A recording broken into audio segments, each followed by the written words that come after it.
If any of you know me well enough, Darlene did give me a welcoming speech, and I was supposed to stick to the script. How many of you know me well enough to know that I'm not sticking with a script?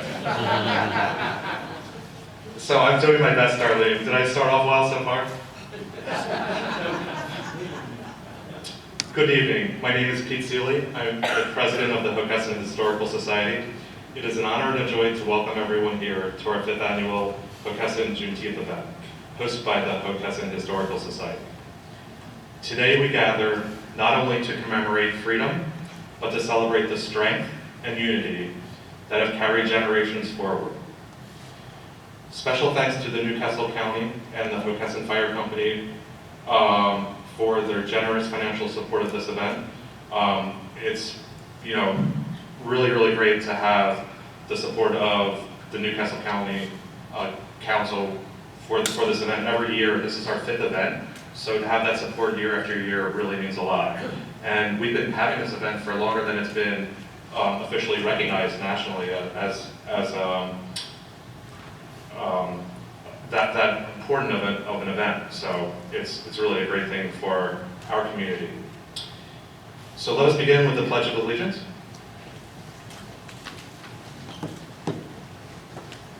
I pledge allegiance to the flag of the United States of America, to the republic for which it stands, one nation, under God, indivisible, with liberty and justice for all.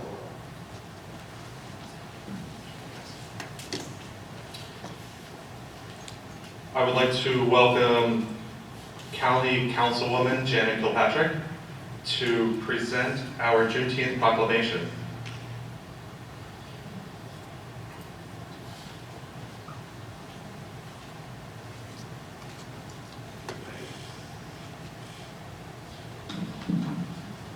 Thank you, Pete. I didn't realize this had been going on for 5 years, I guess. I've been to every one, and another great crowd here tonight, and I thank you for coming out for this.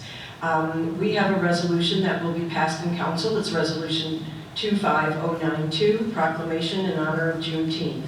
Whereas on June 19, 1865, more than 2 years after President Abraham Lincoln issued the Emancipation Proclamation, enslaved African Americans in Galveston, Texas, finally received the news of their freedom, marking a defining moment in the history of justice and human rights in the United States. And whereas Juneteenth, also known as Freedom Day, Jubilee Day, and Emancipation Day, has since become a day of reflection, education, and celebration of African American culture, heritage, and contributions to our nation.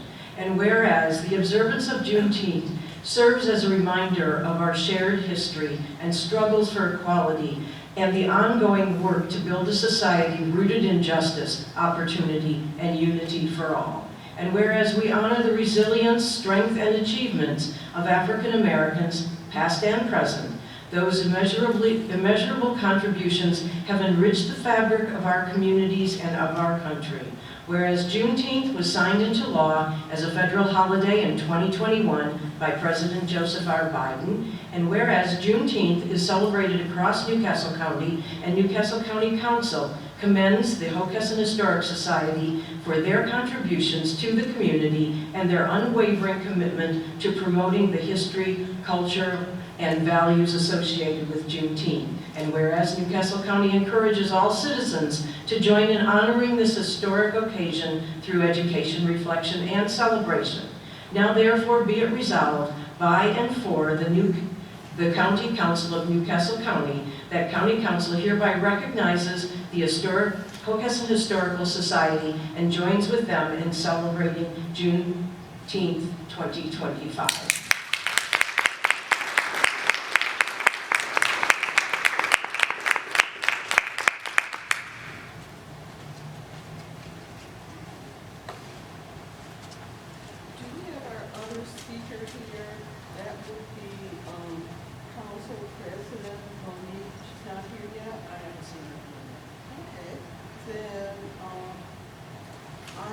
Go ahead and announce our first speaker here.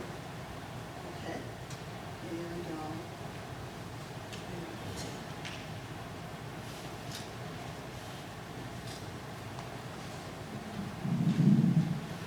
Good evening. My name is Darlene Amobi. I'm the Vice President of the Hockessin Historical Society. And I'm so happy that all of you came out today. And I hope that you will enjoy something as well as learn something about our history today. Now,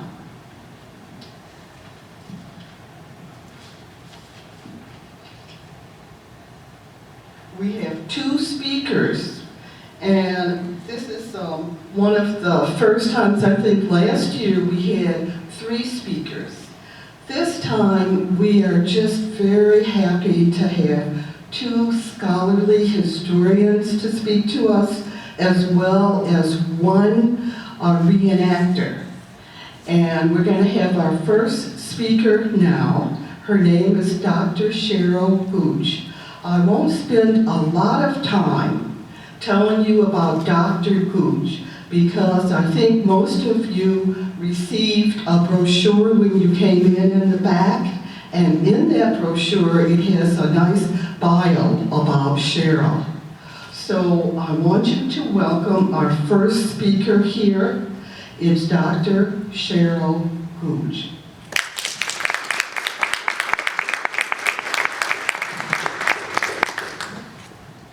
Thank you, Darlene. Good evening, colleagues, neighbors.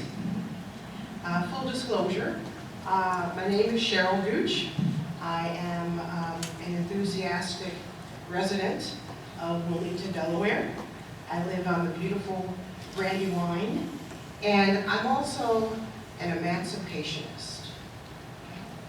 I love the world of history. I'm an educator, a lifelong educator.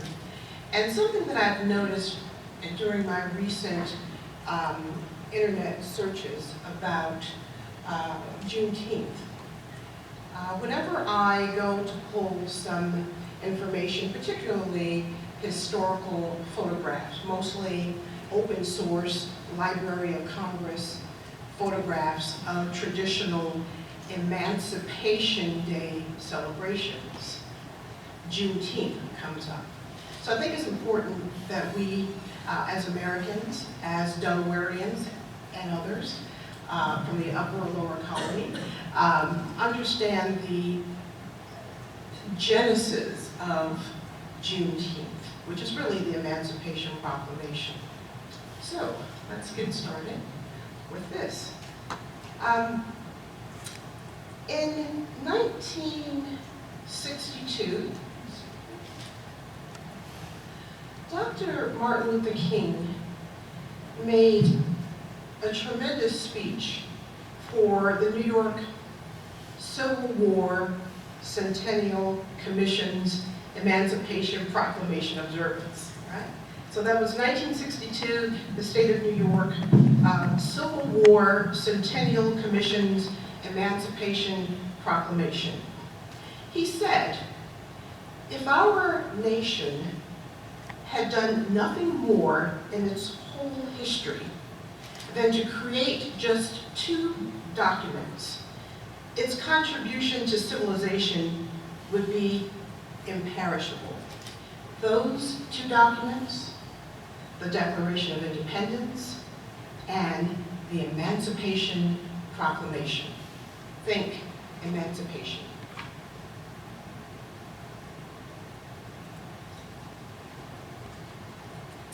To paraphrase, Dr. King said that the Emancipation Proclamation had 4 enduring results. First, the Emancipation Proclamation gave force to the executive power to change conditions in the national interest on a broad and far-reaching scale. Second, the Emancipation Proclamation dealt a devastating blow to the system of slaveholding in our beloved America. Third, it empowered Americans of African descent to play a significant role in their own liberation. And fourth, he said, the Emancipation Proclamation, and I quote, resurrected and restated the principle of equality upon which the founding of the nation rested. Abraham Lincoln called the Emancipation Proclamation of January 1st, 1863, a necessary war measure for suppressing the Confederate rebellion. The Emancipation Proclamation, colleagues, was a war measure. According to President Lincoln, intended to suppress the Confederate rebellion. The Emancipation Proclamation freed Americans held in bondage in states that were in rebellion against the United States, with some exceptions, such as Delaware, which did not secede. The President proclaimed the following, and most of us are familiar with this section of the Emancipation Proclamation. I do order and declare that all persons held as slaves within said designated states and parts of states are and henceforward shall be free, and that the executive government of the United States, including the military and the naval authorities thereof, will recognize and maintain the freedom of said persons. That's what most of us were taught. There's another section of this crucial document that many of us aren't familiar with. The Emancipation Proclamation also provided for the formation of what became known as the United States Colored Troops, said our emancipator president.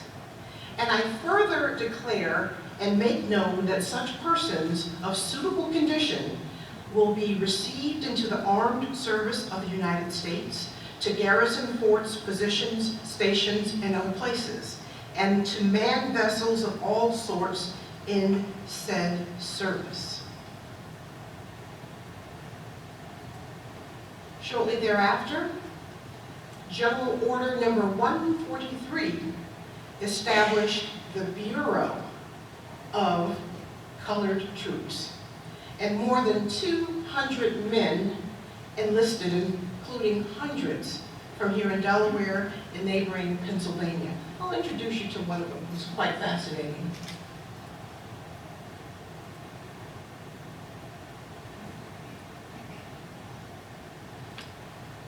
Meet Tillman Valentine, whose family was originally from Wilmington, Delaware.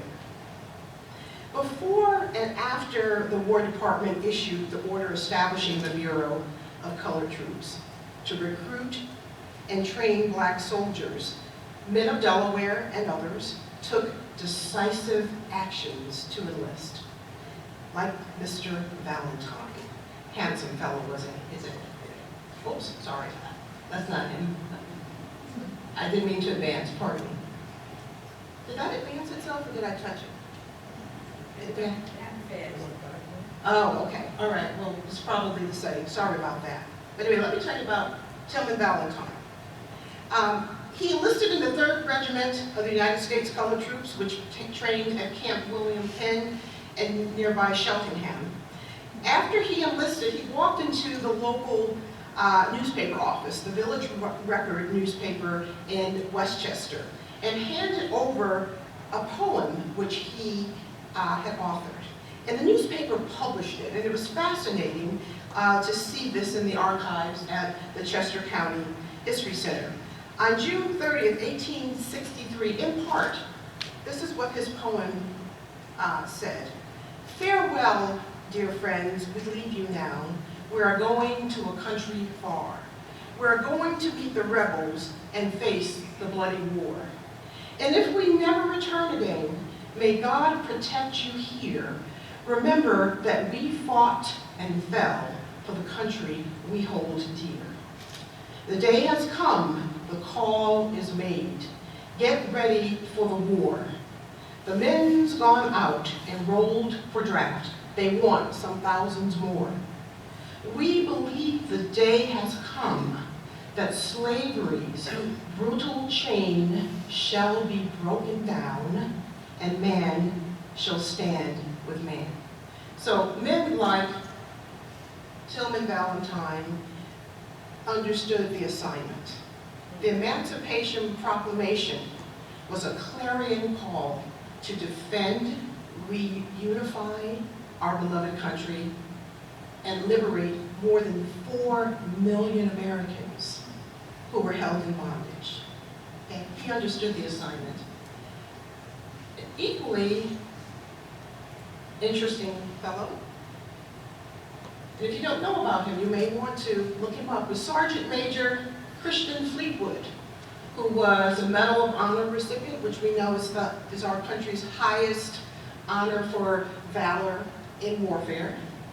And he was a graduate of Ashman Institute, which is now Lincoln University. He too understood the assignment, the clarion call for reunification and freedom. He said, "A double purpose induced me and most others to enlist, to assist in abolishing slavery and to save the country from ruin." Think emancipation and Juneteenth. Emancipation and Juneteenth. This is one of my favorite images from Harper's Weekly.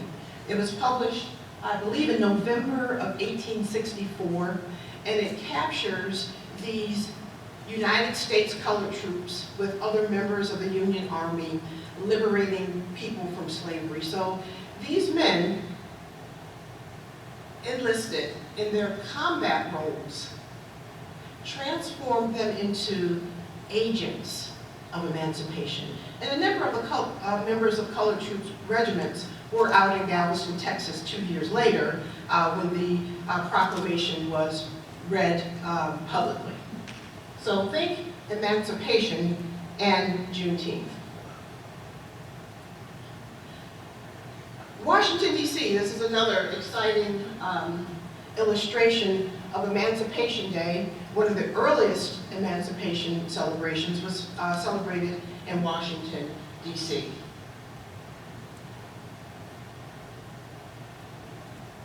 And closer to home, how about this?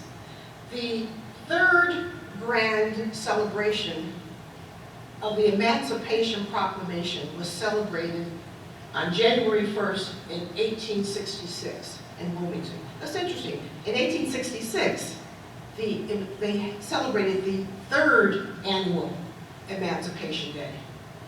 And it just says here, the colored people of this city and vicinity will hold their third celebration of the Emancipation Proclamation of our lamented President Abraham Lincoln on Monday, January 1st, 1866. There's a sermon, there's a church service, and in the evening, an oration by yet someone else. Tickets of admission to the oration went for 25 cents. In view of the fact that the entire freedom of the colored race has been consummated by the adoption of the constitutional amendment, it is anticipated that this occasion will be celebrated with much spirit. And I had to throw in a photograph of me with one of my favorite abolitionists who probably participated in those celebrations. But what is this telling us? We have a history here in Wilmington, in the Wilmington area, of celebrating and acknowledging emancipation. Here's another news clip from 1908. Organized celebrations, January 2nd, 1908. So we're now into the 20th century celebrating what? Emancipation. Intriguing part of our history that I think has been forgotten. Here's just a map I found online showing the different states that celebrate in some form or another Emancipation Day, Freedom Day, Juneteenth. All right, so here again, here's the outline. Think emancipation and Juneteenth. Think emancipation and Juneteenth because they were part of a continuum for the struggle for freedom in our country. So, we have the issuance of the Emancipation Proclamation, January 1st, 1863. General Order Number 3, which we know as the genesis, the beginning of Juneteenth, on June 19, 1865. But neither the Emancipation Proclamation nor the General Order Number 3 abolished slavery in our country. Okay? The ratification of the 13th Amendment in December of 1865 abolished slavery, or formal legal slavery. Emancipation Proclamation, General Order, the General Order in Galveston, Texas, and eventually the ratification of the 13th Amendment. So I do have something that's well within my 20-minute allotment that I'd like us to look at together. You'll see on your seats there's a handout, just regular white paper. It has 2 stapled sheets. And on the very last sheet is a special song that dates from the 19th century. This version of a contemporary group, Sweet Honey in the Rock, calls it Sojourner's Battle Hymn. And the abolitionist Sojourner Truth is said to have composed or contributed or influenced this song that many of the United States colored troops sang as they marched into battle. Basically, the lyrics are the same. They've been abbreviated somewhat, but it's an interesting, again, interpretation and documentation of Emancipation Proclamation. So you won't be required to sing, but you should follow along. It's a wonderful song. But the lyrics tell the story of the struggle for freedom from emancipation to the eventual end of the Civil War.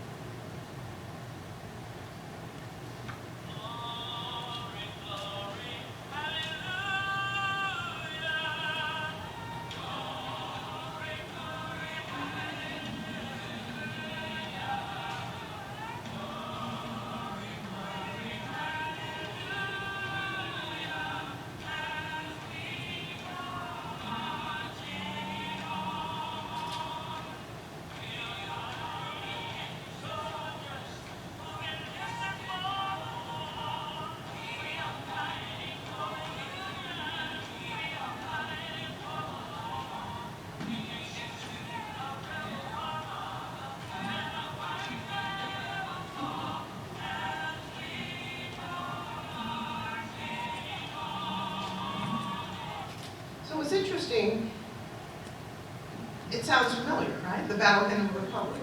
Well, the Battle Hymn of the Republic was written to the tune of John Brown's Body. Okay? Same rhythm, if you will. But it's an interesting look at the lyrics. It tells the story. Look there above the center where the flag is waving bright. We are going out of slavery. We are bound for freedom light. We mean to show Jeff Davis that the Africans can fight as we go marching on, right? We're done with hoeing cotton. We are done with hoeing corn. We are colored Yankee soldiers as sure as you are born. When the rebels hear us shouting, they will think it's Gabriel's horn as we go marching on. They will have to pay those wages, the wages of their sin. They will have to bow their foreheads to their colored kith and kin. They will have to give us house room or the roof will tumble in as we go marching on. We be as the proclamations, rebels, hush it as you will. The birds will sing it to us, hopping on the cotton hill. The possum up the gum tree couldn't keep it still as he went climbing on. Abraham has spoken, and the message has been sent. The prison doors have opened, and the prisoners went to join the sable army of African descent as we go marching on. All right? So those are the voices of the U.S. colored troops, inspired by words written by some of them, as well as searching the truth about the Emancipation Proclamation and the journey to freedom. Think emancipation and Juneteenth. Thank you.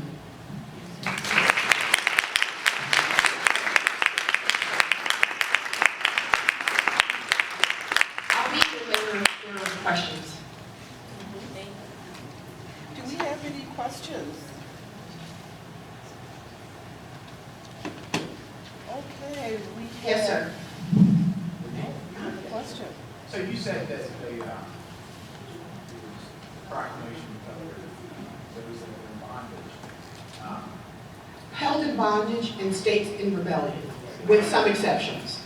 So the group that enlisted from Pennsylvania and Delaware, how did they get this? They must have been free. Not necessarily. So there was a combination. There were some who were born into freedom, some who were born into slavery, some who were incentivized. Hundreds of thousands of people were incentivized by the Emancipation Proclamation to free themselves. And a number of these men who were held in bondage fled to places in the north. Eventually, the Union Army would recruit even the southern states, right, for United States colored troops. So it's a combination of both free and enslaved. The amendment had to be voted on and passed and voted to the Constitution, even though there was a proclamation of emancipation by Lincoln. Right, so the Emancipation Proclamation, again, was a measure of war, right? So yes, it eventually was voted on, the 13th Amendment, in December of 1865, which formally abolished legal slavery. So if they hadn't passed that amendment, what would have happened? Well, we'll be having a very different conversation, but praise God and our wonderful Americans, our forebears, they did pass it. Although the state of Delaware was the last to ratify it, yes. Once again. Lincoln issued the Emancipation twice. Once in September 1862 and then January. Care to comment? Because there is a difference. He offered in 1862 any state that came back into the Union, it would apply to. And none of them did, so so. And just care to comment on that.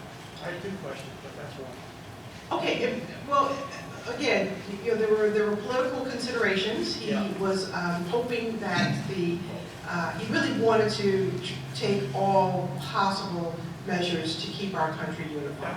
Yeah. Okay, but eventually it was necessary. Yeah. I mean, that's part of it. Okay, any other question? Yeah, the other one is, there were four states that were slave states: Delaware, Maryland, Kentucky, and I believe Missouri. And they stayed in the Union, so emancipation didn't apply to them with initial. Did it ever apply to them before the end of the war? Did it have to go to the 13th Amendment? For Delaware, 13th Amendment, yes. Yeah, so all the other states, Maryland, Kentucky. So Maryland abolished slavery in 1864, November of 1864. Kentucky and I think Missouri. I don't remember the dates that Kentucky and Missouri either came on board or I don't know that history, I'm sorry. But again, my point is these are excellent questions. The Emancipation Proclamation to the President was a war measure. To millions of Americans, though, who were held in bondage, and those who were advocating for the freedom of Americans who were held in bondage, it was a clarion call. Okay? It incentivized people to self-liberate. It incentivized people to join the Union and to support the Union cause in a number of ways. One more question. Sure. June 13th is the last battle was fought in Texas along the Rio Grande. The Confederates won, but we took the slaves, and then all of the last state, Texas, was under control of the Union Army, or the Washington government. So he could free the slaves then. either they were contraband or they were just free, because the Constitution did not apply to any of the states that seceded from the Union. And they didn't until they started coming back a couple of years later. So they did all that. Well, why is it June 13th? Because the 13th Amendment didn't come in until, I think, early 1866. Yeah. Well, it was ratified in December of 1865. Yeah, so it's late, but it's still late, and they have to wait that extra time for the rest of the country to say, we can't have it. It's a question in terms of the timeline, Yeah.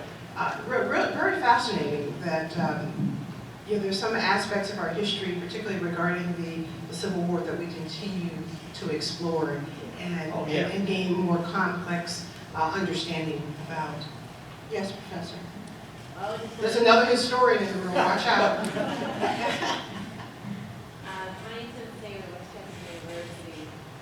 What happens is that, so I wanted to clarify something. My home state was the first and last, was the first to ratify the 13th Amendment, and they did so. My home state of Mississippi did so, and let me tell you how contentious this is, because you can't talk about my state, but I can. And that is, they didn't actually ratify it until, didn't go before the state and lost by a vote in 1995. But it was formally ratified in 2013. I want that to sink that in. The last date, 2013. Anybody with a phone, put me to the test, and you're gonna see is 2013. 12 years ago. That tells you something about During the period of Reconstruction? No, 2013. 2013, yeah. And so what happens is, because when it went up, it got rejected by a vote. And again, it was introduced in 95, and then it was formally sent to the archivist in 2013. So that's how we mentioned, Professor, the doctor mentioned about, again, sort of that lost cause. Right. That's what the states, when we talk about some more history, that lost cause. I do want to say that if you really want to see something that just about how the doctor basically just said about looking at what it galvanized, please read one of my favorite documents outside the Declaration of Independence and Emancipation Proclamation is one called Colored Man's Call to Arms. The broadside was made in Philadelphia. And that broadside, you really get to see exactly what those words, because in the Emancipation Proclamation, they have two words that if you ever go down to Antietam in Maryland, there's a whole marker that's there, as Frederick Douglass said, the words forever free, radicalized African Americans. And so now the reason that the 13th Amendment had to be passed was it was an answer to Dred Scott's decision of 1857. Which said that black men, free art slaves had no rights that a white man was bound to respect from the Supreme Court Justice Roger Taney out of Maryland. And so what happens is that the 13th Amendment was there to sort of null that decision, which most people consider the worst judicial decision that was ever made, because instead of what he was trying to do was to try to answer the question on slavery, but what he ended up doing is galvanizing an abolitionist movement, even more so. And so therefore the 13th Amendment, while Lincoln passed it as the Emancipation Proclamation as political expediency, as a nation, we had to address the Dred Scott decision. That's why it makes sense that the 14th Amendment will follow, giving citizenship rights. Because what happens is that, and it's the first time that it was really ever defined in America, what happens is that that 13th Amendment abolished slavery, and then the Hoysack decision, which, abolished slavery except for the punishment of crime.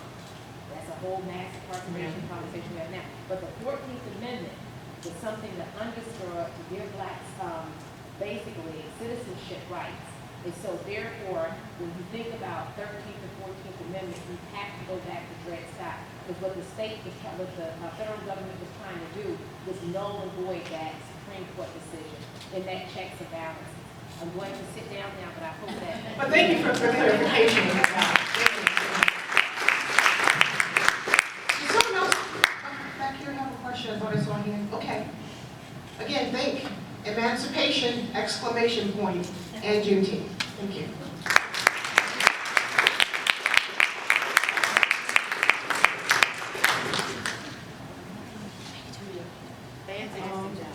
For our next speaker, we have Mr. Ivan Henderson, and he is from the Delaware Historical Society, and he's executive director.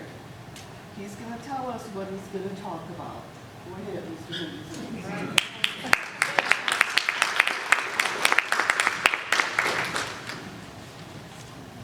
Good evening, everyone. Good evening. Thank you, Darlene, for inviting me. Thank you for introducing me. I will let you know that I'm not a trained historian, so the teachers just spoke.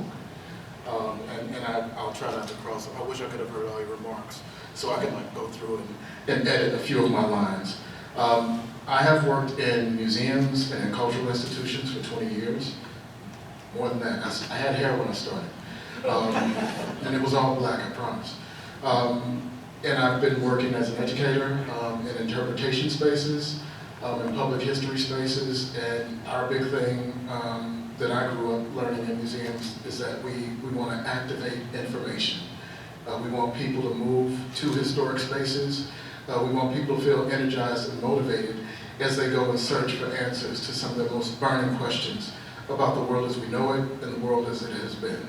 And so that's what I bring into my role as a leader of the Delaware Historical Society.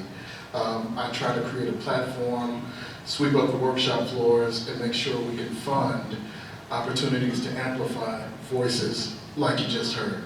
And in fact, if you visit the History Museum down on 5th and Market and venture into the Journey to Freedom exhibition at the Mitchell Center for African American Heritage, you'll benefit from some of Dr. Gooch's scholarship and her contribution to the interpretive foundation for how we talk about Black life in Delaware.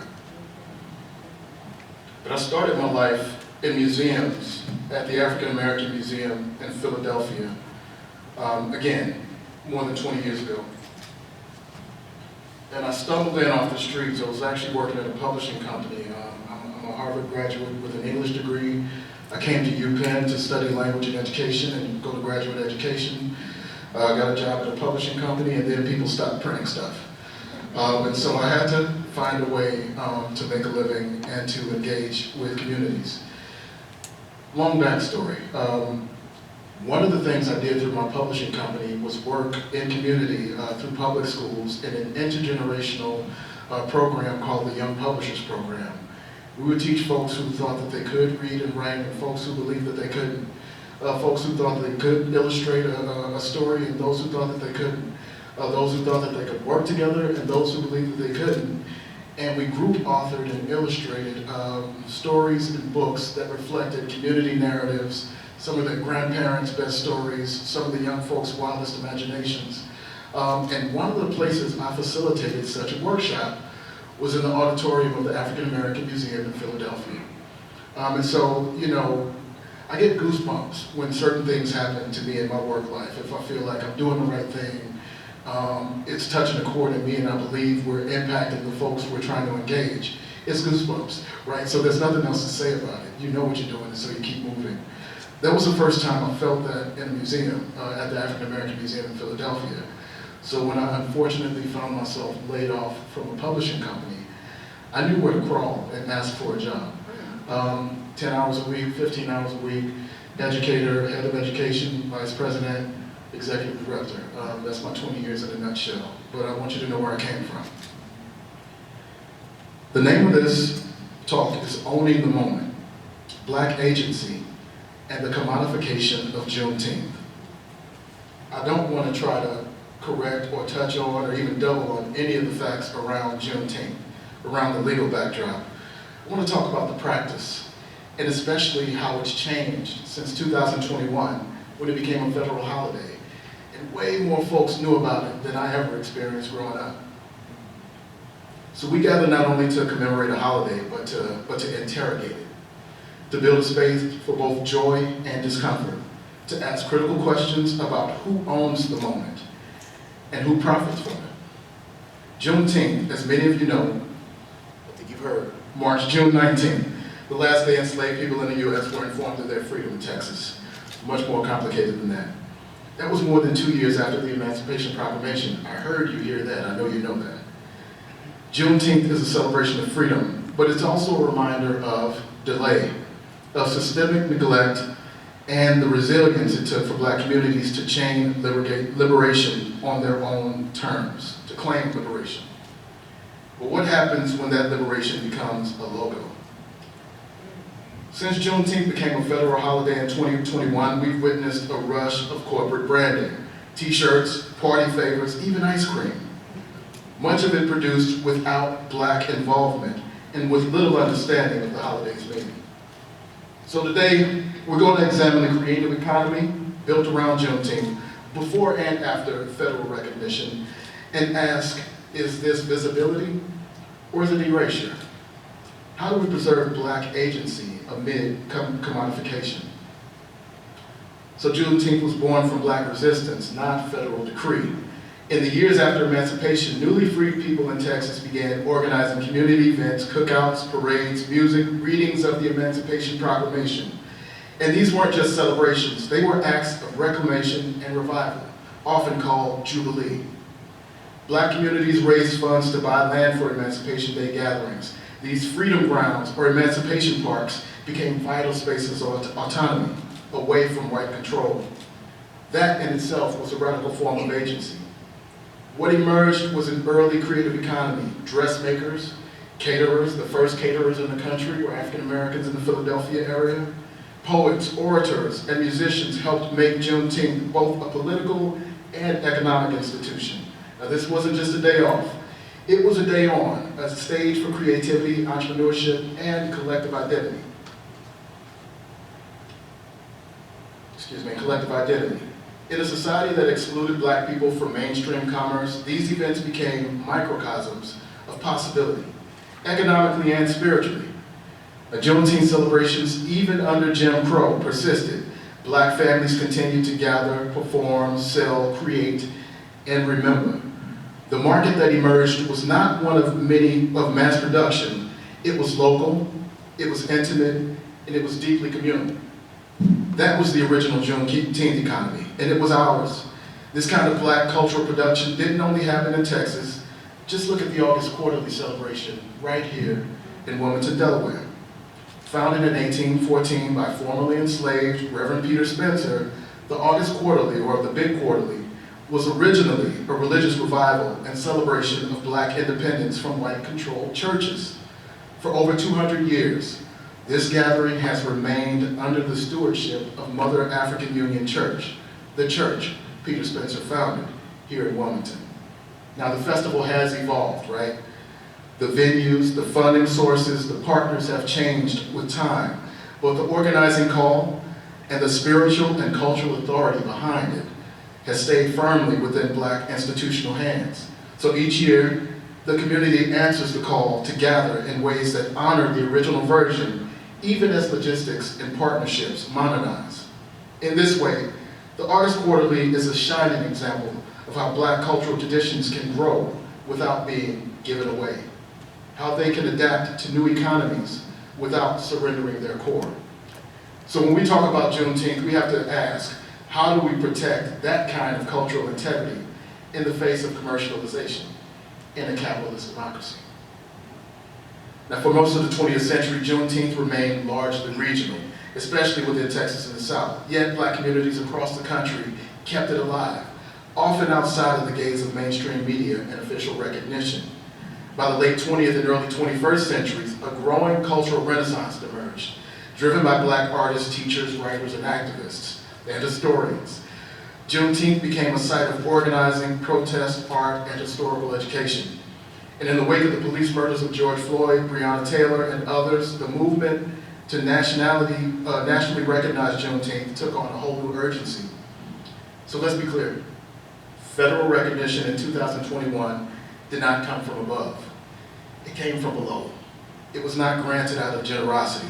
It was demanded through decades of Black labor, protest, and mourning, as well as the work of key allies. It was our storytelling, our pressure, our political strategy that pushed Juneteenth into national consciousness.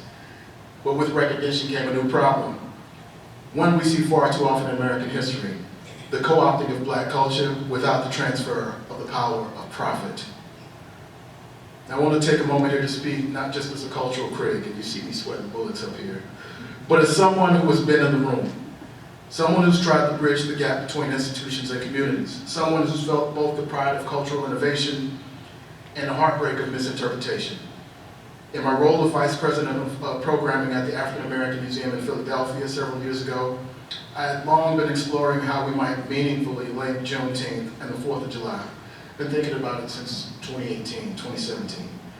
It wasn't about conflating two dates. It was about contextualizing them, juxtaposing freedom delayed with freedom declared. My early concept was called Fortnight to Freedom. I thought it was clever. Fortnight was really popular with the kids. They're 15 days apart. I thought, let's link it up. Fortnight to Freedom, a 2-week corridor of programming that could hold complexity, critique, celebration, and truth.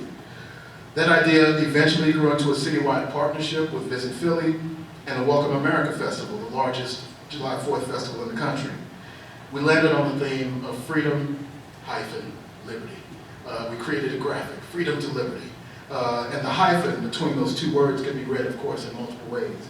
It could be spanning from freedom and liberty, or it could make you think about freedom without liberty, and which is what we wanted to do. We wanted to create that tension. I thought it was really clever. And I still had a little hair left.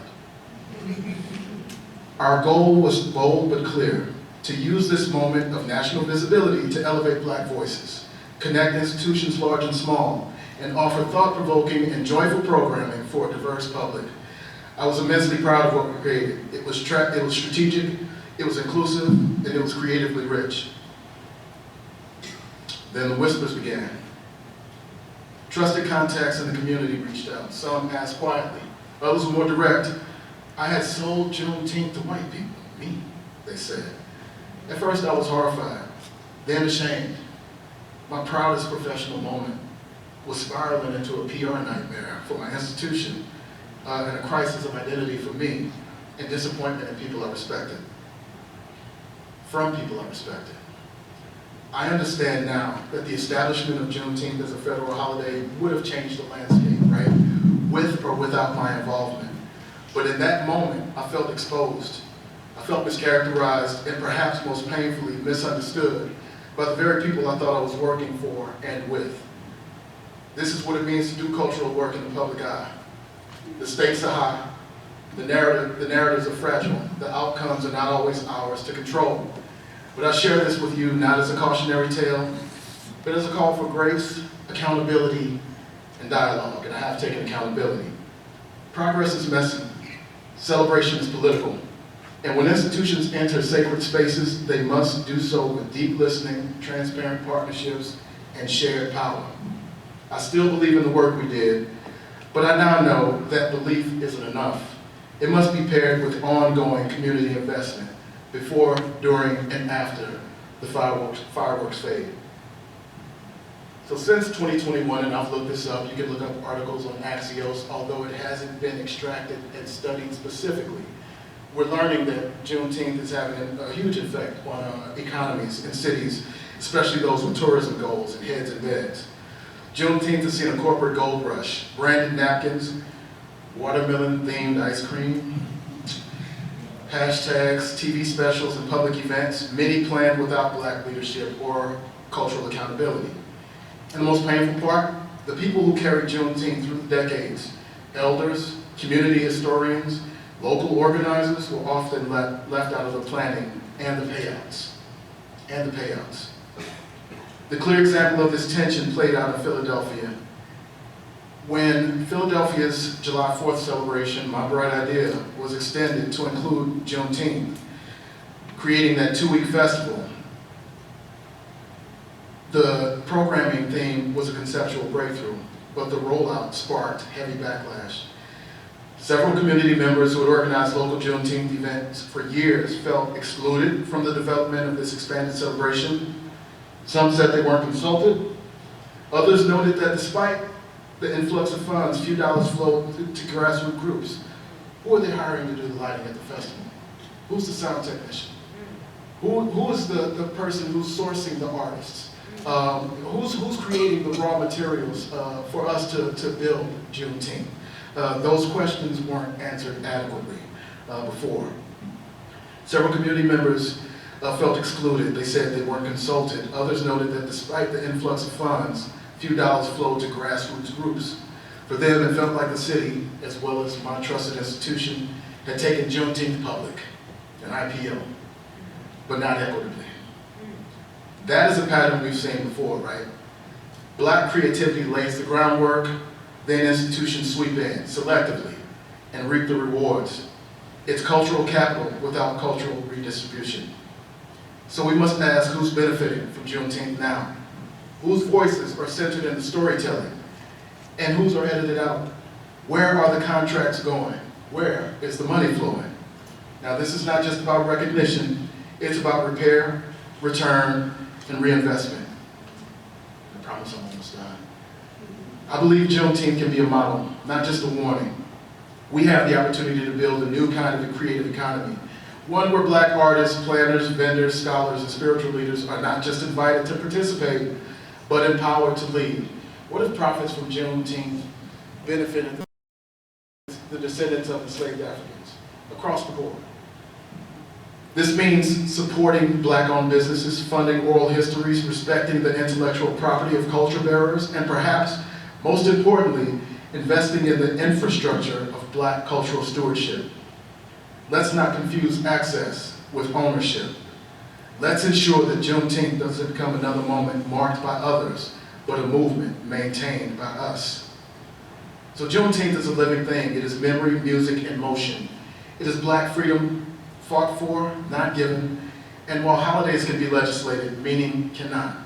Meaning must be nurtured, protected, and passed down. So as we mark this moment, whether through parades, protests, panels, or picnics, let's do so with intention. Let's resist the urge to let mass recognition flatten our complexity. Let's teach the full history, let's fund the future, and let's own the moment. Thank you.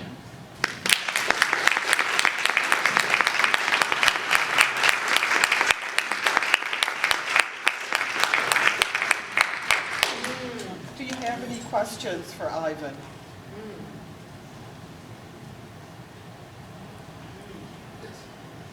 So, thank you very briefly. So, you left Philadelphia and you're now Henry Willis Wilmington? Yes. Okay. Yeah, 2 6-year stints in Philly. 2006 through 2012, I came here and worked and taught at the University of Delaware. 2012 through 2016, went back to Philly for 6 more years because I couldn't get enough. I went back to Philly because I'm from St. Louis, and when I saw what precipitated the Black Lives Matter movement in the same neighborhood where I was first harassed by police when I was 16, I wanted to go back to Philly. And after a time there, my children live here, and I wanted to be in Delaware. Do you have a solution? Play nice and share. I think that I believe decisions concerning the amplification and multiplication of eyes on and opportunities to access Black cultural production, when those decisions are made in rooms without Black people in positions of agency, no right decision can be made. I believe that. I don't think any group would tolerate that. And I believe African Americans are in a position, have the wherewithal to take the reins and at least give some of the influential ideas and very important ones that are implemented around how we commemorate this holiday. It's a problem that generations of enslaved Africans worked for free, built this nation's wealth, and now we're selling watermelon flavored ice cream that they don't get money from, and I wouldn't want it. But that's a problem. Capitalizing, profiting off of that, no matter how old the infraction, is wrong. And I never want to forget that. And so keeping that front of mind is part of the solution for the orientation that would allow us to develop the right answers. Thank you. Very much described. Thank you. I have to be careful because I don't know the answer. Anyone else? Yes. Thank you so much. The points that you have made seem to echo some of the same discussion around Pride Month. Mm-hmm. Great. Yes. And the past few years, there's been a lot of complaints about the corporatization or commodification of Pride Month. And now this year, we're having corporations stop sponsoring Pride Month at the largest scale they have. Do you see anything happening like that with Juneteenth, especially in this national moment that we're in? Thank you. Thank you for the question because it reminds me of the footnote. In 2025, also again, there are no hard statistics on Juneteenth, but funding towards African American and African diasporic cultural celebrations, also known as DEI events, is down across the board. Some of it's fallen precipitously, some of it has fallen obviously, although it's not completely abandoned yet. It's happening. In Philadelphia, in Pittsburgh, which is one of the few places that's tried to track their numbers, and in other places it's happening. Great question. I did have one more question, if you don't mind. I don't. And this is not about your central argument, but about one of your side notes about the relationship between Juneteenth and the 4th of July. I mean, right here in Hockessin, we're about to have our 4th of July parade and fireworks. How has your thinking about the relationship between those two things evolved, if at all, since that anecdote you shared about Philadelphia? I think they're still connected. I think, again,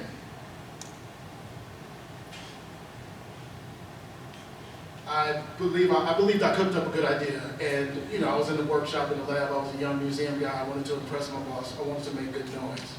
That's a lot of ego. I should have spoken to folks and showed them my good idea, but not break it out like, voila, it's done. We're going to do this. If I had spoken to 3 Juneteenth community organizers who were friends, I would have known before we walked down that path that there's probably a careful way for us to do this that gives you what you want and gives us what we want. And so I think thinking twice, flushing ego from it, asking questions, forgetting what we know to learn something, is what I do every day. And I mean, it hurt. It took me a year and a half to realize what they were mad at me about. I didn't learn the lesson that summer. It took me a while to learn. And there goes the rest of my hair. Thank you.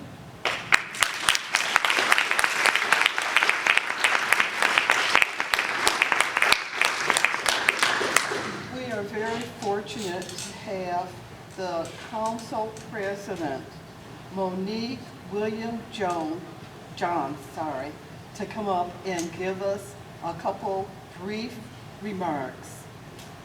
Please welcome her.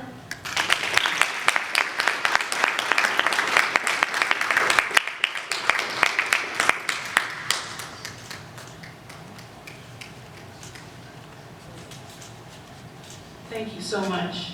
First, I want to thank all of you for coming. As I look around the room and I say, wow. Why am I saying that? Because Juneteenth, when you go to the other Juneteenth events, it doesn't look like this. The room doesn't look like this, if you know what I mean. And it's encouraging to see that you're here, and I'm excited that you're here. So I do thank you. About 3 weeks ago, I went to color school. And I heard about the color school. And I actually went into the color school. They were having a program. And as I went in this little small area, if you've been there, there was another room, and they had some desks. And I was just thinking that my kids probably would call and say, Mom, I need you to pick me up. So, we're still in the fight. I'm not a historian. I'm not. But the fight is still going on.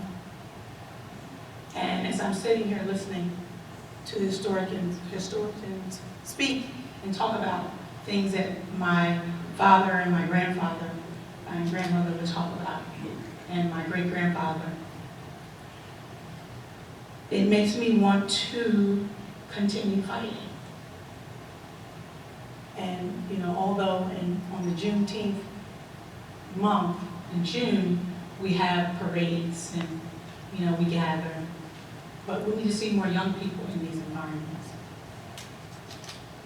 You know, it's great that we're here, but the young people need to be here.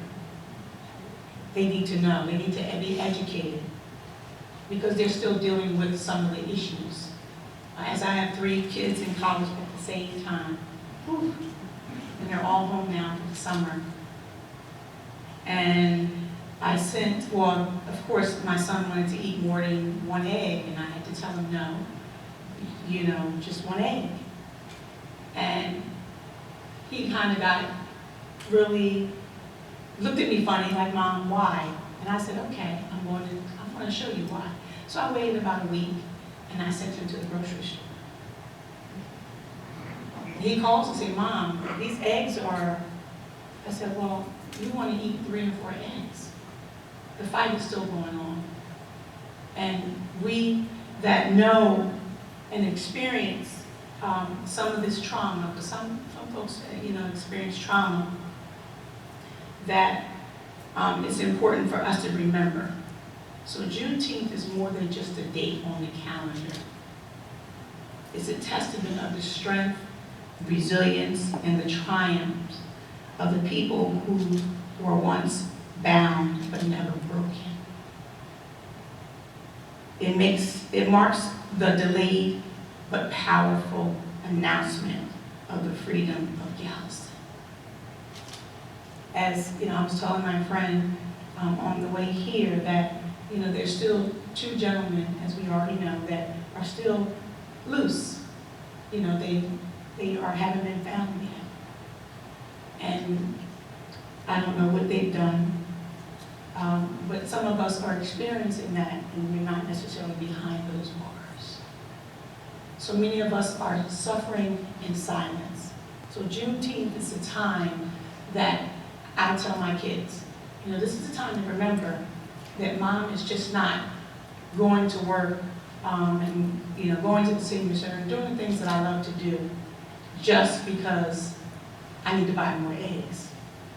But it's because I want to be the example, and I want you to see that what my grandfather, my great-grandfather worked so hard for to give us a better life, that you're going to have to do the same thing. You're going to have to work hard. So Juneteenth is a time for reflection, not just on the past, but also the present and the future. While we celebrate the progress made, we must acknowledge that the fight for true equality continues. Let us use this day or this month to recommit ourselves to dismantling semantic racism. Mr. I can't mess the word up, so sorry. Sister, I can't still say it. I'm sorry. Systemic? Yes, systemic, thank you. Systemic racism. You know, I get choked up because when I was a kid, I grew up in a neighborhood that there were only 3 families that looked like me. So my parents only talked about Martin Luther King. I never heard about Juneteenth. I didn't know about Malcolm X until I went to college. And Malcolm X's daughter came to do a presentation, and I cried the entire time. And I called my parents, and I said, you never told me. He said, well, we didn't want you to know what happened. I'm like, well, I'm here. I mean, I'm only one in the class, in this Black History class, who knows nothing. And I have to write papers. So, you know, it's important that you're all here, and we thank you, but continue to spread the word and let our kids know that there is history. And we're here together. So I'm honored to stand before you today as the first African-American woman as Newcastle County Council President.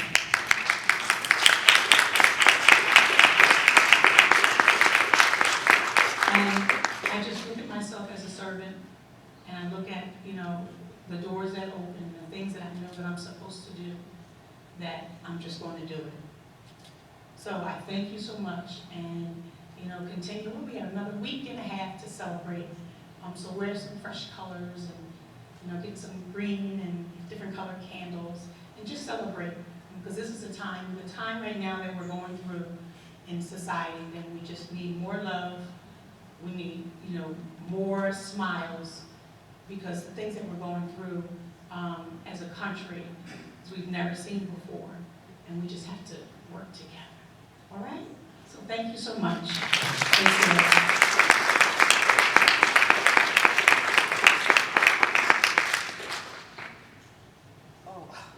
Question, Dr. Tanya. Well, it's not a question, it's a comment. A comment. Stand up. Again, Tanya Sims Taylor. Yo, I'm from Mississippi, so you have to, I am a Southerner to the core. And so I say that to say I grew up as, when you basically saw Dr. Dosha's PowerPoint, you saw that before 2000, that we celebrated Juneteenth. In fact, all of my life, I'm 54, I never known life without Juneteenth. I want that to sink in, and you should clap for that. You're right there in Mississippi. I never knew life without Juneteenth.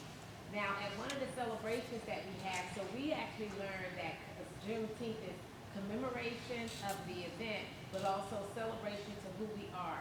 And so one of the first Juneteenth, it was right there in Biloxi, Mississippi, out from the Gulfport, which is about 80 miles east of New Orleans. And so in this one piece, they used to, every year when we do Juneteenth, they used to basically focus on an historical theme.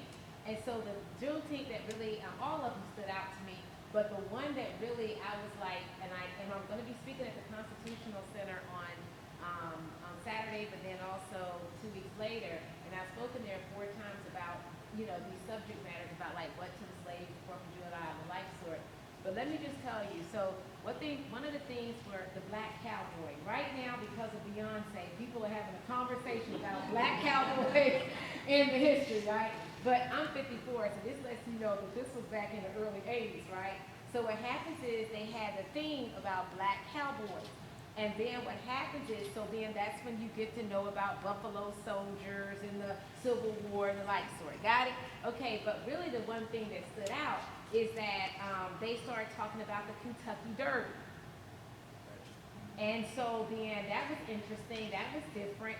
And then the thing that they told us at this particular event, again, this is attended by thousands. So they said, okay, did you all know that the first Kentucky Derbies were won by black jockeys? Now this is a kid, I'm a kid. And I'm like, what? Because again, the Derby is sort of huge, and so what happens is that my cousin had horses that lived in the country and the like sort. And again, you got the fascinators, the hats, and all of that. That's always been big in Southern culture. So what happens is I was like, what? And so, but the person, they always had bring someone in, and so basically they talked about like the first person to win the Kentucky Derby, where enslaved people, a black man, and that how blacks had participated in the Kentucky Derby, and how they were the ones that, kept the horses. And so again, because I had cousins who were on horses, that was beautiful and that stood up. But one of the questions that this guy asked, right, the speaker, was that now that you know these stories, what are you going to do with your freedom? That is what Juneteenth means to me. So I don't really care about how other people celebrate Juneteenth. I'm telling you something from a person who experienced Juneteenth all her life. One of the big pieces that's going to happen, like Miss Opal Lee, when they have the event next week out in the Fort Worth area, tomorrow in the Fort Worth area, where she's been having this piece, where they're going to have a Juneteenth museum and everything else that they're building that should be opening up next year. The big question for a lot of these black Southerners is that we always learn, okay, now what are you going to do with that freedom? They had Jubilee. Now what are you going to do with that freedom? And so you don't necessarily, you can go to the historical end, but what is your contribution to the liberation, not just of black people, but of America? Now, why did that, so that's how a girl from Mississippi, right, studying history, get to Pennsylvania. And so again, what are you doing with that freedom? So I just had to say that because I know while it may be new up here, I want you to understand it from a perspective of someone who grew up with it and how transformative it is. And that part is, I think, something worthy of celebration. Thank you.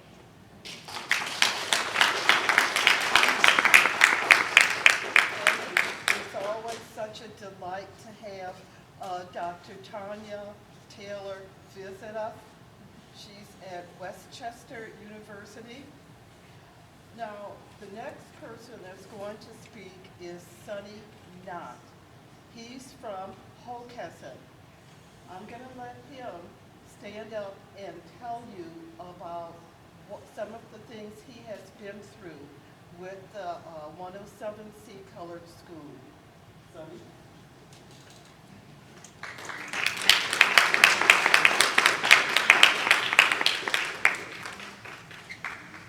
Good evening.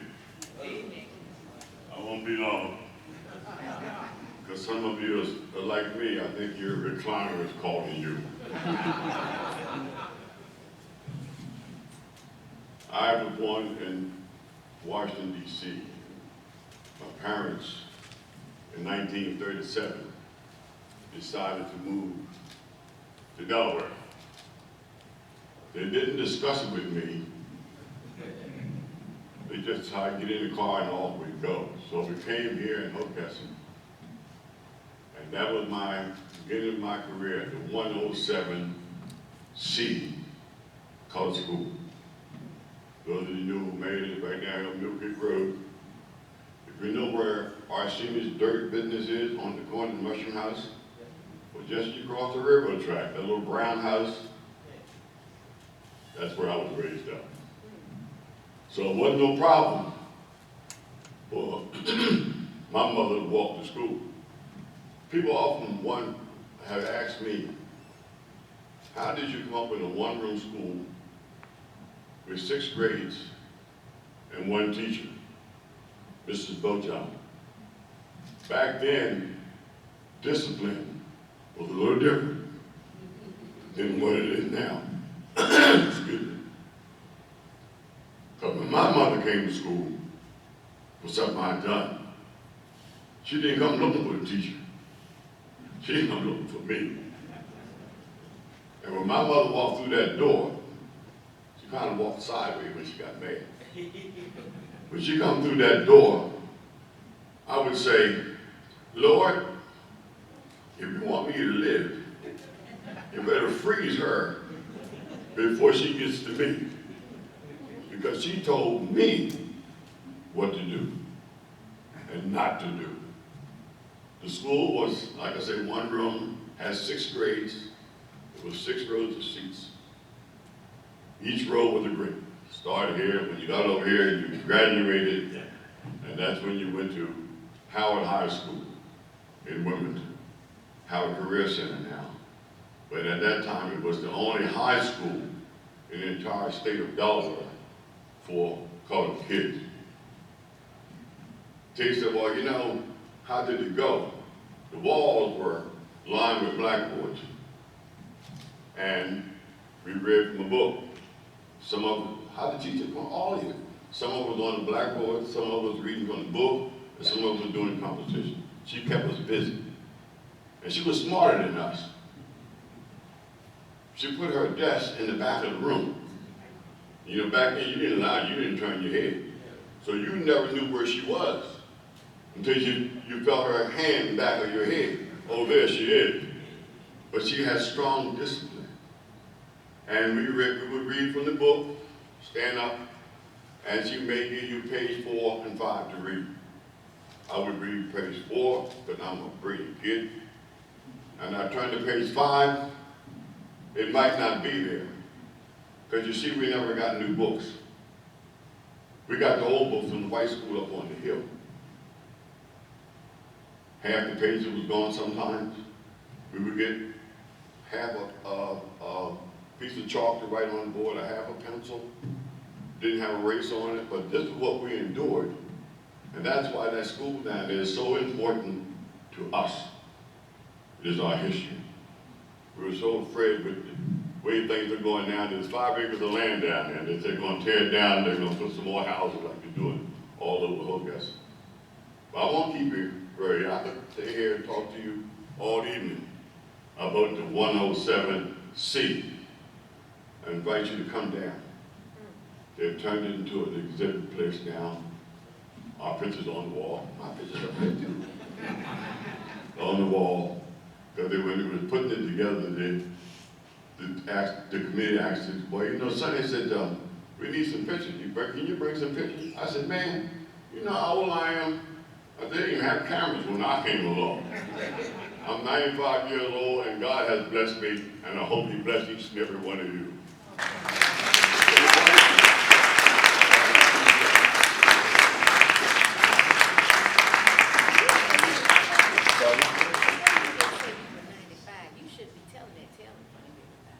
Well, you're not gonna lie a lot, but that's the truth. 95. Yeah, I'm 95. Yeah, I'm 95. I'm gonna try to get 96. We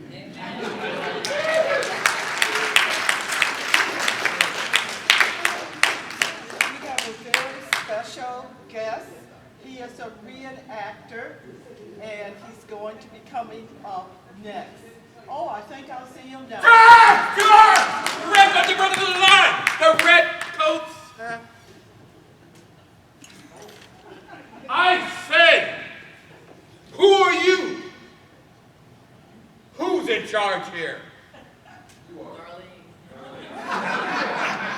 Madam, are you in charge here? Yes. Are you a patriot? Yes. Oh, good. I'm a patriot as well. Madam, I do have my orders. If you'd be ever so kind as to relay them to those who are here, I'd be most obliged.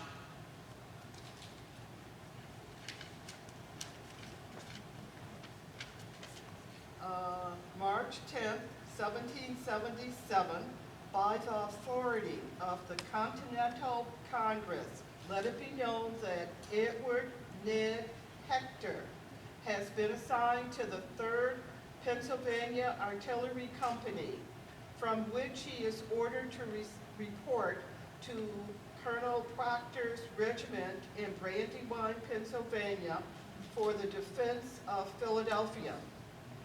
There, under the command of George Washington, he is to serve to halt and repel the advancing British forces. Signed, General George Washington, Commander-in-Chief of the Continental Army. Do you find them in order, madam? Yes. Excellent. I do thank you. My neighbor. The last thing that I recall is I was at a river called Brandywine. You see, our spies have learned information that the Redcoats had landed at a place called the Head of Elk down in Maryland. And then they're marching northward up the pipe that goes to Baltimore, which is also the road to go to Philadelphia. Eventually, it becomes quite obvious where they're heading towards. They're heading towards Philadelphia, our nation's capital. I'm sure they think if they can capture Philadelphia, capture the Continental Congress, execute them for being traitors, well, they can put end to this little rebellion of ours. To prevent this from happening, General Washington was sent 20 miles west of Philadelphia to a river called Brandywine.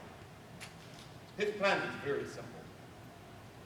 Every place he could cross that river by way of foot, he placed armies. Tell me what you think. How many of you think this sounds like a good plan? I mean, if the Redcoats cannot cross the Brandywine River, they cannot reach what? So, it is a good plan, right? Anybody here has any misgivings about this plan? He didn't cover his direct plan. They went around. Oh, we went plenty far up there. Well, know, they went around him. How do you know this, sir? I know a little bit of history. Do you realize that would be at least 17 miles to march that far?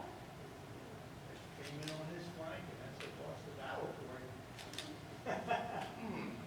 I think you're just a naysayer. Are you sure you're not a Quaker? Well, nevertheless, let me give you an idea of the situation here with us. The Brandywine River is a little wider than the depth of this room. And as Shallow's Point, it comes up to about right here. Does anybody here know what happens to gunpowder when it gets wet? Precisely. It becomes absolutely useless. So, if you're going to cross the Brandywine River, one must cross it in a fashion such as this, with their gun and their gunpowder held high. Take a look at me. Do I look like a good target? So it's a good natural barrier. However, my friend, you are correct. There are problems. There's at least 2 problems. As they come up the pipe that goes to Baltimore, it crosses the Brandywine River at a place called Chad's Ford. But they come to a town called Kennet, and there they do something we don't expect. They split the forces into 2. Half of them are sent to the Chad's Ford area with the orders to amuse the Americans. The other half quietly march northward behind the lines.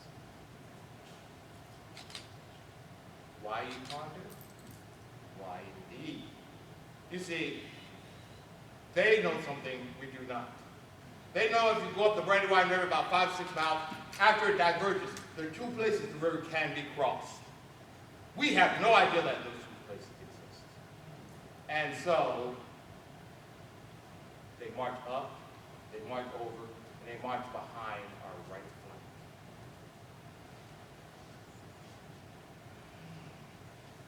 Oh, that we would have had only a handful of men at any one of those 2 spots.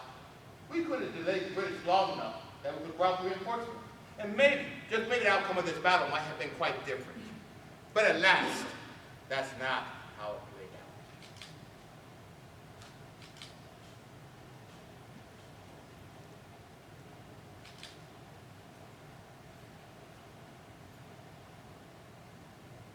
My name is Noah Lewis. And you're probably wondering, what in the world does a Revolutionary War soldier or a person from Revolutionary War time, what does he have to do with Juneteenth? First of all, as I'm sure, and I really do hope you are aware of this, that Juneteenth is not a Revolutionary War period holiday. We don't know that's going to come. That's our grandchildren acting badly. You know, those people who end up in the silly war. I'm sorry, Civil War. I said it wrong. But it is from this period that the springing off occurs. And it lands and culminates at Juneteenth. I really can't genuinely talk to you as an Hector about Juneteenth.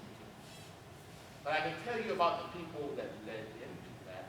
They kind of started the seeds of that. So that's what I'm going to do.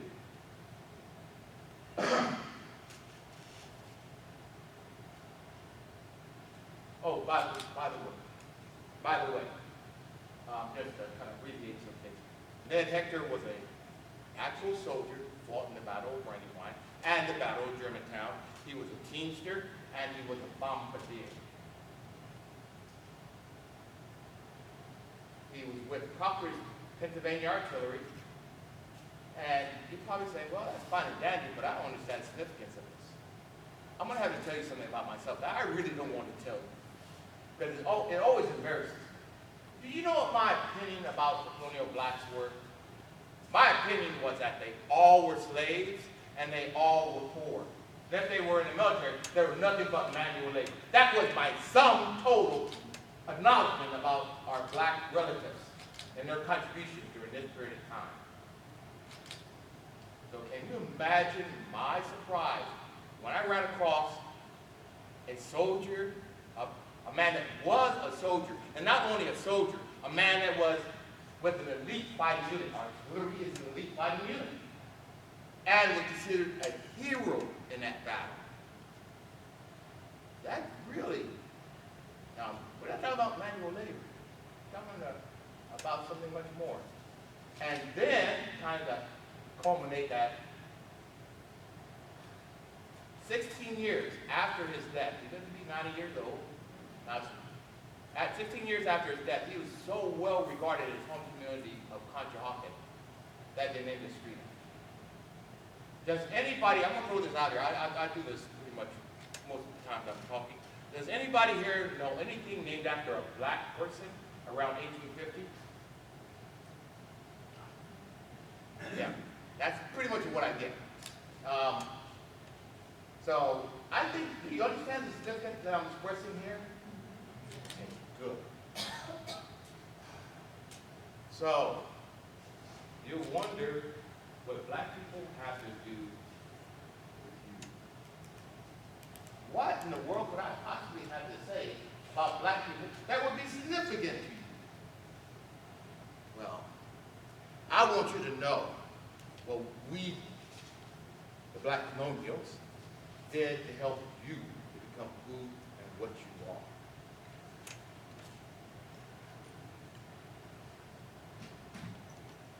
Three, the 5,000 people of color served the American cause. 7, the 10,000 served the British. General Washington was the general of one of the most integrated armies, all the way up until 1948, when Harry S. Truman would finally reintegrate the army from Korea. And that would take over 150 years to happen. 150 years before a man that looks like that and looks like me could take and be in the same unit fighting the same enemy. That's kind of crazy, isn't it? But unfortunately, it's true. Not only that, General Washington also will command at least 3 majority black regiments. One from Massachusetts, one from Rhode Island, and there would be a group that would come in with the French from Haiti. And they would fight the Battle of Savannah and the Battle of Charleston. These units would make a significant contribution to our struggle for independence. I want to give you at least two instances where they made a critical difference.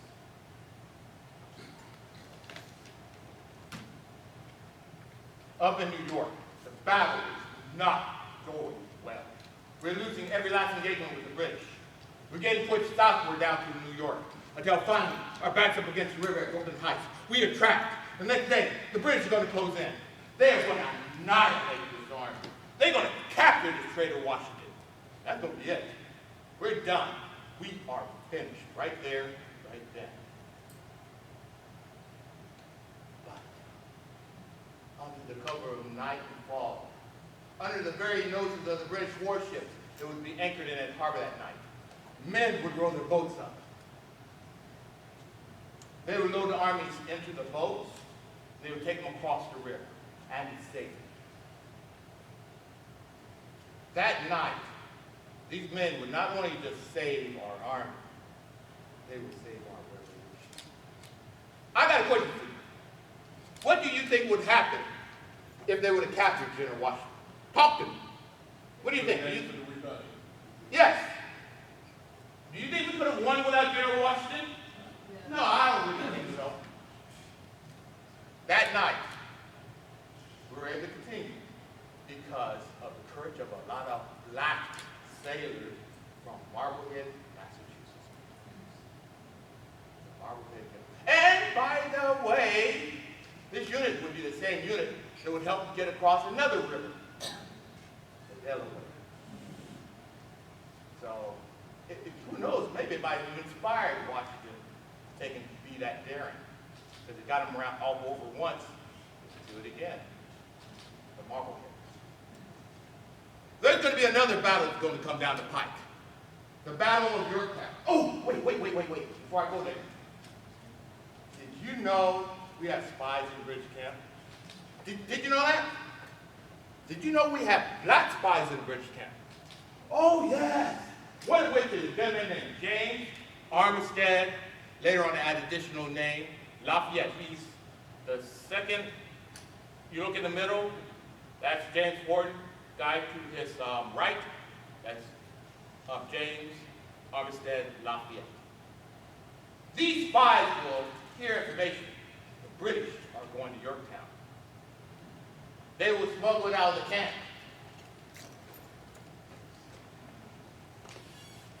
British going to Yorktown. Get it to General Washington. Yeah.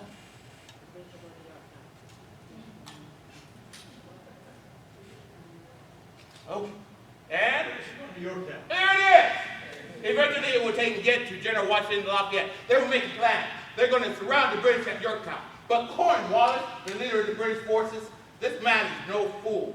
He built fortifications around the outskirts of the city. Why? Because he doesn't want us to bring our heavy cannon close enough to bombard the city. We have to take out 2 of the fortifications before we get close enough to use our heavy cannons. The first part of the battle doesn't really go well. We attack a position. We get thrown back. We attack another position. And we get thrown back. Finally, we start digging trenches towards Yorktown. Washington calls it one of his best regiments, the Rhode Island Regiment. They sent in with their guns, unloaded, bayonets fixed, and they would take their objective in 10 minutes. 10 minutes. That's how good soldiers you know. The French would take out the other one. We'd bring up our heavy cannons. We'd commence with the bombardment of the city, which eventually would lead to the surrender of the British. This is where we would win the war. By the end of the war, 10 to 25% of Washington's army would be people of color. Now, you sit there and you probably think, well, Mr. Hector, that's fine and dandy, but what does that mean to me? I'm glad you asked. First of all, General Washington does not win many battles. Let's pretend he fights 10 battles. Out of 10 battles, guess how many he would have won? 2. Yeah, 2 or 3. Now, you take away a quarter of his army. What do you think the chances of him winning are now? 0. Okay. So, here's what it means to you. You who are sitting here tonight, enjoying the freedoms you're enjoying here tonight, are enjoying them in part because a lot of black people were going to fight and die so that you might be free. Do you hear me? Yes. Do you hear me? Yes. You see how this is morally wrong, but somebody pays the ultimate price with their lives, only to be forgotten by those who enjoy what that price bought. That's you. That's me. How would you like to have somebody you love dearly die for somebody else's freedom, only to have them forgotten? My people were forgotten. Yes, I do feel very strongly about that. Now, in school, your children, they learn some American history, right? Yeah. And they learn some African American history, right? But, you know, there are some people who believe that these two have nothing to do with each other. Is that so? No. African American history is American history. Yes. And you know what? I don't care where your people come from. I don't care what your ethnic origins are. I don't care what your social background is. If you are an American, you share in African American history because these people helped you. Now, please don't mistake what I'm saying. Am I saying, hi, we black people won the American Revolution all by ourselves? Yeah, exactly, laughing. No. Do you think we could have won it without the Irish? The Germans? The French? the Spanish. Do you hear what I'm saying? It took all of us coming together to win our independence. Now, there's a man that comes down the pipe. He gets his arms around this concept. He comes up with a motto for our country. E pluribus unum. It's Latin, but even our middle schoolers can figure it out. Pluribus, or plural, what does that mean? Many. Unum. Roughly translated, it means the many that become one. Can you think of a better description of us Americans? Think about it. The Africans, German, the French, the Spanish, Poles, Scots, you, men, women, combined to make one nation, one people, Americans. Us, our power has always been in our diversity. You know what? It always will be in our diversity. It's just a shame. It is just a shame that we don't appreciate each other the way that we really should. Do you hear what I'm saying? Yes. Do you understand what I'm saying? Good. That is what I want you to walk away with. That is what I want you to know. Okay. So I get a little carried away. But you probably might have some questions for me at this point. I'm at your service. Yes. That's 1781, right? That's a little after 1776. Okay. Other questions? Did you survive the war? I did indeed, madam. And I lived to be a ripe old age of 90 years old. Where? Concha Hockessin. By the way, madam, Yes. I'm looking to get married again after the war. Take a look at those legs, ma'am. I mean, you can't find any private legs. All I want is about 10 or 12 children. I mean, wait. So, question. Okay, go ahead. What was your life before you enlisted for the Patriot cause? Okay. First of all, I'm going to tell you I'm in the throes of writing an biography. This man captured me about 28 years ago. I kind of came into this sideways. A lot of reenactors that come in, maybe go come in with some buddies, burn some powder, drink some beer, get out and shoot, have fun. And then you got the scholars at the top who come in because they really have an interest in, they get absorbed by it. I came in sideways. 93, my wife passed away, and I and my 4 kids. It was about a month and a half after our 4th kid was born. She had been going out. Before that, she had been going out and going into my daughter's class, our daughter's class, and helping as a classroom helper. I decided to kind of keep that going. So I went out and started doing that. And at the same time, I was doing some genealogical stuff. I got all the way back to 1800, hit a brick wall, couldn't get back any further. Oh, wait, American Revolution. That's pretty close to 1800, right? Oh, let's look there. Maybe I can find a relative there. Never happened. But in researching, that's when I ran across a book. I don't know if you know a gentleman named Charles Blockson, a great man. Whole collection ain't got the temple. There you go. And while I was reading his book, I ran across Edward Hector. And remember I told you what my opinion was? Yeah, that one just came and slapped me in the face. And then I found some little ticked up. Well, okay, so I learned about him. Have you ever worked a puzzle and you get a piece that falls into place, and then another piece, and then you start getting a big picture? That's what happened to me. I started getting this big picture about the black contribution during this time. It was nothing like what I thought. So I was sharing that with the teacher, and she said, Mr. Lewis, why don't you share some of this with the class? I thought about it. Can I come dressed up? Oh, you think that's funny? You should see my first outfit.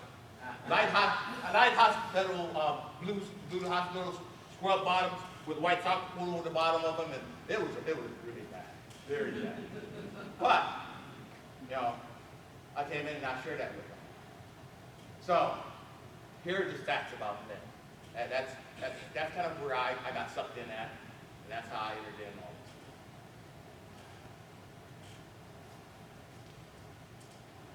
this. I came across a obituary, and it was just an obituary. That sucker was one of the longest obituaries I ever saw done on a black man. 2 of them in Hockessin, and 1834. Wow, this man was really respected. Now, unfortunately, they didn't see fit to tell me where he was buried. That would have been nice, but they didn't. But I started learning about him, and I ended up I started researching him, and I found the first document, other than the obituary that I found, was a mustard roll, 1777, and he was on that for Proctor's artillery. He was listed as a bombardier. A lot of people try to write off Ned as being only a teamster. By the way, he was a teamster and bombardier. Teamster drives a wagon and a team of oxes, horses, animals. Thus, by the way, they're the forefathers of your modern day teamsters. And as a bombardier, he helps to fire cannons. So, I started reading about what he did with that. And he joined an artillery unit. I said, artillery unit? I can Blacksburg, I'll do that. And so, and I started learning about other things. I picked up some other documents about where he lived at. He lived in Conshohocken. He started living in Conshohocken in about 1800. I think I actually got him back on the 1890 census. 1790 census, thank you. 1790 census. As a free man? Yes. Now, here's the tinker. This has just been in the last 2 years. I always assumed that he was a free man. And the reason I assumed he was a free man is because I found another document that said that he owned in Proctor's artillery 4 horses and a wagon. If he would have been an enslaved man, would that have been phrased that way? No. Property doesn't own property according to them. So he was a free man. So I knew he was a free man then. What we later on learned is that he was owned by the Potts family. The Potts owned everything, seemed like, out west of Philadelphia. They had this big furnace, iron furnace making company. And with a little bit of other stuff, there seems to be some indications, actually, that he may have been stolen from Jamaica at the age of about 5. Brought over, sold to the Potts family. There seemed to have been some problems with the Potts. Potts were Quakers. And, you know, the Quakers were going through this thing about freeing their slaves. He got read out immediately for some reason. I think it might have been that. And may have been some other thing. He may have married a gal that was maybe a little bit too close to him genetically. But for whatever thing, he ends up freeing a lot of the slaves. And that was in about 1769. I think Ned was one of them. So that's when I think he became free. Now, I have a lot of records about him working as a person, to help make iron. You know, the big hammers they used to pound raw iron around. He and some other of his fellow black people are, you know, they're working together on that. And later on, I hear about some other stuff about him being a teamster, driving, delivering, things like that. So, I think, oh yes, I found another document, which was a report that was sent back from the House of Representatives committee about requests for getting a pension. Ned applied for his pension 3 times. 1827, 1829, and 1833. he was turned down all 3 times. Finally, at the very last one,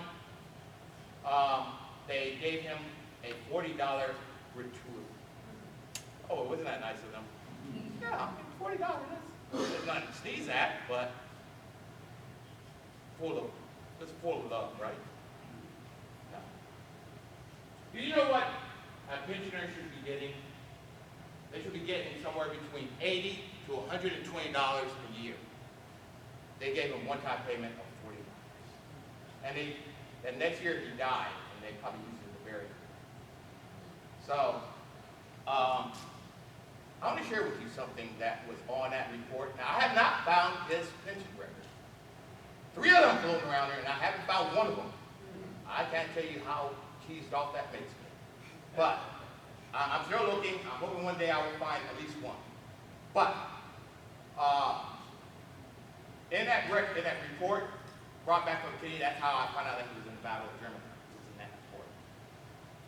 They said he could not prove actually how long he had served, so they would reject him. Wait a minute. Get down to the end of the report, it says, and if he could prove everything that he alleges, we still would not see fit to give him a pension. And that's almost a quote. It's in the record. So that's the type of stuff that Ned was facing during that time. Another curious thing is that almost all of the hectares after 1800 in Philadelphia, black hectares, they're pretty much related to Ned. Somebody look at that, put a hand up. Yes, sir. Yeah, it's probably a question probably applies to quite a few people who've already spoken, but you mentioned doing a lot of research, really very, very good research. How difficult is it to find the information that you found? And do you have any, stories about the research that you do and what it's like? History is stingy. Am I right? History is stingy with it. Sometimes it throws you a bone every so often. But it's really hard to find information. One of the things that threw me is the terminology that we use about us Africans during this period of time. He's called Negro Ned Negro. Negro Edward. Ned Hector. Edward Hector.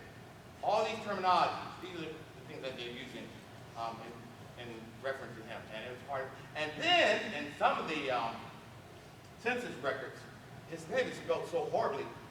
Actually, I didn't find it. A friend of mine happened to look at it and said, oh, I think that's Ned right there. And the only way he'd be able to figure that out, because I think Ned might have been one of the first blacks that lived in Conshohocken. And he's in a black family with 5 other people. And the year before, there was a black family with 5 people. And you kind of screw your eyes up a little bit. Yeah, I kind of can make out. Maybe that might be him. So it's very, very, very difficult. It's like pulling hen's teeth. And probably have made the most progress in the last couple of years than I have probably in the 28 years I've been researching. Just to follow up real quick, how are you doing research? Mostly, you use the internet? Is it a combination of that and actually going to places? Did you mention your friends, just people, other people? Keep going. Keep going. It's all the above. You chase down, the National Archives, the Pennsylvania Archive, the Historical Society of Conshohocken, Society of Montgomery County, just the internet, everywhere. You're just searching everywhere, and it just really is hard to find. And the most time you end up with a little scrap. What? Like a puzzle. Well, get in there, and that maybe leads you to something else. Now, I think you had your hand. I was just going to ask real quickly, the census records, they include ages of the household members?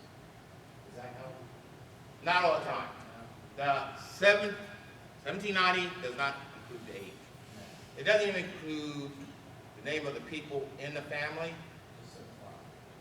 Just the head of the house, I think. And they basically drawn category, and that pretty much goes all the way up to about 1820, I think. It stays that way. And about 1850, it kind of breaks out a little bit. You get a lot more information. Yes, sir.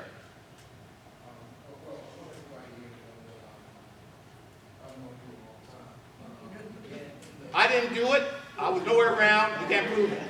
When I stuff went to museums and got goosebumps and saw magic, he was one of the teaching artists for the workshops. So that made me think this may be an effective, this may be a good environment to try to connect folks in informal ways, informal learning. So I wanted to say that, but also to respond to your question, it is all of the above. I'm sure Dr. would say that sometimes you got to travel like physically. There is a lot more available through digital portals, but there are some special social possibilities. Elaine talks about blocks. And Philly's a special place. It's almost like a cheat code, right? Yep. You have Columbia Sante on campus at Temple University, who's written about the Black condition from every angle you can imagine. The Blocks introduction is a unique repository. They have resources no one else has. All of the scholars who get beyond the first level will tell you, I went to Blocks collection, just passed away. But the archivist there is the first person who hired me in the team. So again, it's this group of folks, keepers of culture. But in some places, there's a critical mass of things you will find nowhere else. Dr. Boone, I don't know if you have other places like that that are special, even among all of these. Sure, Schaumburg in New York is invaluable. I haven't been to Schaumburg. Yeah, but back to Charles Blockton, who's a friend and mentor, that collection is just invaluable. Enable us to flesh out to a great extent some of the stories that aren't covered in some of the traditional sources. One thing I will say too, and this is really about agency, I think it's about when Ned had to look ahead and saw. I think it's what Dr. Prince talking about now. Is waiting for somebody to authorize us to use the information we know about our own stories. The example I famously use is that for decades, Black scholars made them laughed out of academic circles if they referenced Jet Manson, right? Until the Library of Congress puts the sample through, then it's collected written on, then you can respect it and use Jet Manson. I grew up with Jet Manson in my home, and we didn't need anybody to tell us that reporting on Emmett Till's murder was the most compelling, honest reporting we did. We didn't need anybody to tell us that. And so it's not waiting to be authorized sometimes, and knowing that the truths are right in front of you, and finding the people who've done the research to help you make that case. It's known the history, but all of a sudden there are new voices in that case. I think that's pretty good. And by the way, you're talking about the oral history thing. Just as a general thing, did you know like there's two kind of general groupings of, let's say, historians? There's a genealogy type historian, and there's a kind of the historian. And they both are almost at war with each other constantly. Because the historian, they want facts, figures, verse, show me the paper. The genealogist, they read between the lines. And the actual answer is you got to have both of them coming together. Dr. Bloxton, when I started doing that, he took me to Robert Cemetery. And he said, Noah, my folks brought me right here when I was a little kid. And they told me that Ned Hector's buried right here. And, that was pretty much one of the things that I kind of hung a lot of stuff on. Just that oral tradition. Don't discard oral tradition. A lot of times there's something behind all of that. So you gotta kind of grab it. You gotta might have to weed through it a little bit, but you don't need to discard it. Can I just say the most famous example of that is we talked about the war, was that the oral tradition of the Hibbins family, who kept saying who their parent was, and then they were investing on those three little letters DNA to confirm that oral history. So the Hibbins had an oral history about how they were related to Thomas Jefferson. Yep. And then DNA would end up proving that oral history. Yep. Yep. So, yes, sir. It's just an observation. It's very fascinating.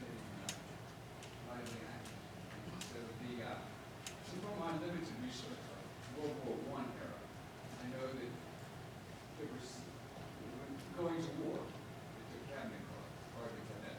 They took pictures of the guys before they went to war, right? In case they would perish. So sometimes the auxiliaries, the grand aides, some of the women's auxiliaries would save this information on their children, right?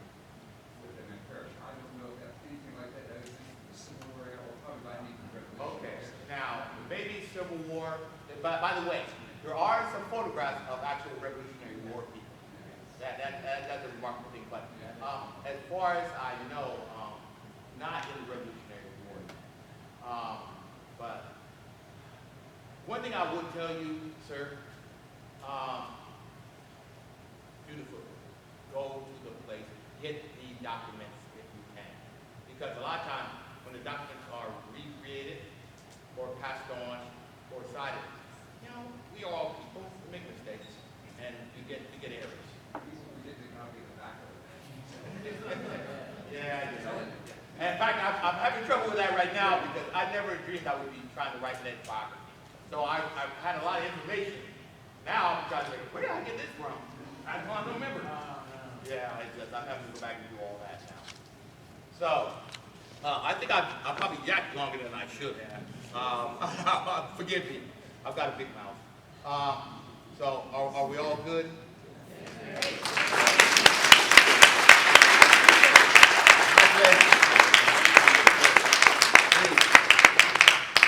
It's been a pleasure. Do we have any other questions for any of our speakers here? Oh, yeah, right there. Can you stand up and talk real loud? So I just graduated high school, and like a lot of people my age, they're like active online, they have tendency to post about Juneteenth, their own celebrations and stuff. And I feel like while social media is like a blessing, it can also be like an obstacle. My concern is that like a lot of people are sharing information about the celebrations like Juneteenth, not like sharing all the information or like getting facts wrong entirely. So I guess this is for you. So how would you, I guess, recommend like what would be your suggestions for how you can face this challenge so that we can continue spreading information about Juneteenth, but also make like contact this information longer?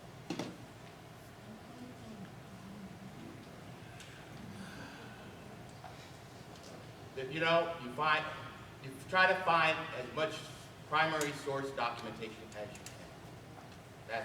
You're not going to find everything, but you try because my fellow historians and researchers and things would tell you, you're constantly being challenged. I mean, you know, hey, you know, where do you get that from? Hey, you know, Black history, you're just making that up, aren't you? You know, things like that. So I feel an extra compulsion that I've got to actually have documentation. I got to show people, this is where I got that from. That little story I told you at the beginning about the Battle of Brandywine, that came from a document in Naval Diary.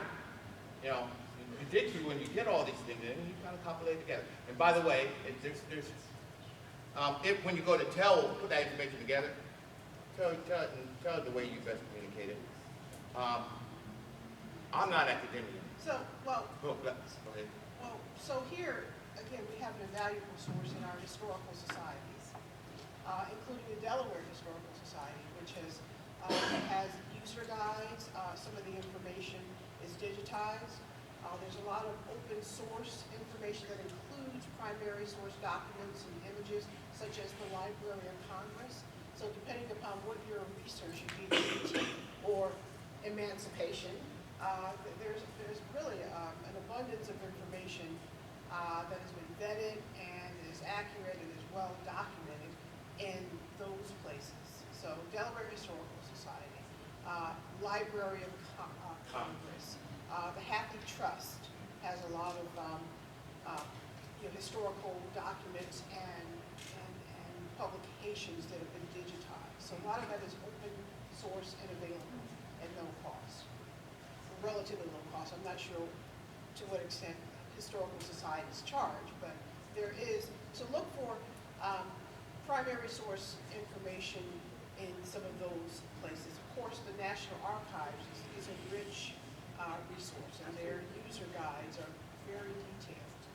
You can go in there, Library of Congress and other places, look at the topics that you're interested in, and they'll tell you what's basically in the collection. I would also add finding people you trust, right? If these people are referencing certain places, go and check that place out. And again, it's the blocks and it's Schomburg. They are places that have, on a very high level, worked to interpret, protect, and deepen our understanding of righteous black space. And they've been doing it forever. And so if you go to them for sources, and don't just get one, get two opinions on the topic, and if you care, get armed for battle when you go into argument, when you go into discussion, right? And often, when you're met with opposition, when you're sharing a new idea, it really is just a dance in the wind. They may move towards you if you have the tools to communicate effectively with them. But also, I embrace technology. I don't run from it. Often, we can find many good examples of sources on the internet as we can find some pretty made-up stuff. Be armed to recognize both so that you can help other folks decode what's true and what isn't when they encounter it on the internet. But always check and double check, and we need people who take sharing truth, or at least exploring the truth, serious. And so to say you just graduated high school, I'm saying come and see us at the Historical Society. Here, here. By the way, us doing all this research work and all this other stuff would be absolutely meaningless if we didn't have some venue in some way and a place that's expressing that. Information kept to yourself really isn't good.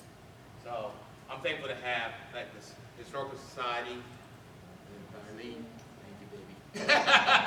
You know, to be able to take and tell that. And you were talking about the internet.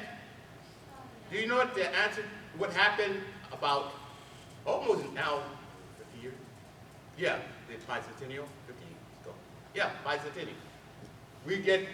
Ask them about the terminology, reenactorism. Go ahead. Tell about the reenactorism. How much stuff came in, really wrong information, because people were making it up. We still fighting a lot of that. And especially with us blacks. Do you get argued with about blacks actually being as soldiers in the American Revolution? Have you ever ran across that? Sure. I get that. I get that. They said, no, they weren't soldiers. I mean, hey, look at this mustard roll. No, actually you get that. So, people get in there and they hate to have their preconceptions challenged. So. And I'll say that's why we do these 50-year intervals, right? The African American Museum in Philadelphia, the oldest municipally funded, continually operating museum in the country dealing with African American history, was founded in 1976. It was founded on Juneteenth in 1976. Oh, I didn't know that. And it was founded so that African Americans wouldn't be shown demonstrating their distaste for July 4th televised bicentennial. The museum was opened to quell from storefront to monument. Check out that book, Storefront to Monument. But that's it, right? I wouldn't have been in this position 50 years ago. I'm the first ever African American executive director of the Delaware Historical Society. Definitely wouldn't have been in this role. You might not have been able to have as many platforms as you've had over decades and talk to thousands of children back then. So when we come back to 2026 and we're looking at America's 250th, we have to know what we're doing this time to advance the ball farther than it was in 1976. Don't tell my age. I was born in 77. So I only know this world. And I want to contribute and want to make sure we can build on those lessons and do something special this time. And again, you're like front and center for that duty with us. I think, was it you? I guess I had a comment just to add. If you see stuff on social media that you know is incorrect and you have your facts straight, speak up. Say something. Put it back out there and say, I have facts, and challenge it. Don't leave it there and say, oh, that's wrong. I know that's wrong. Challenge and speak up. And that's a life lesson, right? That's not And don't automatically share what you see on social media. Oh yeah. That is really true. Particularly if there's no source. Yeah. But I think that's a good point. When you know there's a truth and you might face opposition, it takes maybe a lot the first time, right? But if you get in the habit of speaking truth to power, that's what that's about. If you can ride a bike, it becomes like that. And whatever you can do well repeatedly, it becomes like that. And it's a muscle. And so thank you for that advice. One day, one of my personal dreams is that you will no more think about the difference between us as you think about the difference between you guys. I mean, you come from different backgrounds, Irish, Polish, Scottish, all that stuff, but then there's the blacks. No, we're Americans, and we're part of you, and you're part of us. And that has been the struggle that we've been fighting all the years, is that, we still see us as,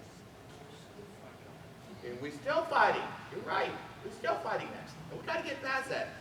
Yeah, I don't want you to think, say, no, he's not black. I don't think he's black. No, that's lying to yourself. But, yeah, he's just another American. He's part of my history. So, I'm sorry. Go ahead. I'm sure. Thank you, everyone.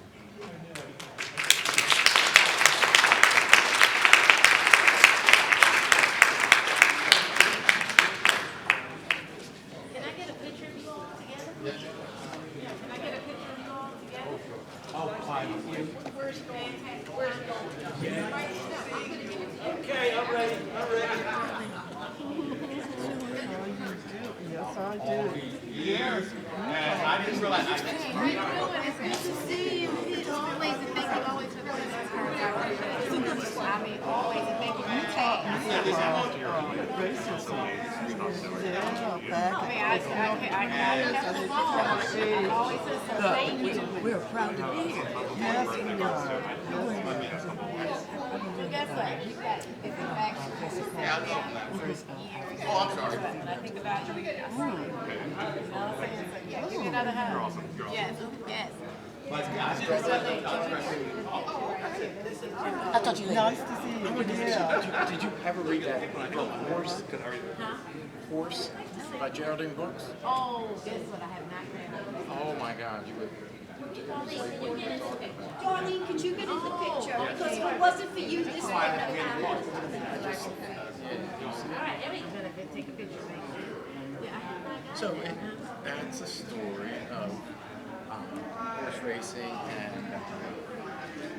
and where the black jockey, I think it's probably in Kentucky, it's like 50s, but horse racing was like boxing, horse racing, and big sports. And of course, the horse was owned, the jockeys were owned, and they would travel. They had the stakes races.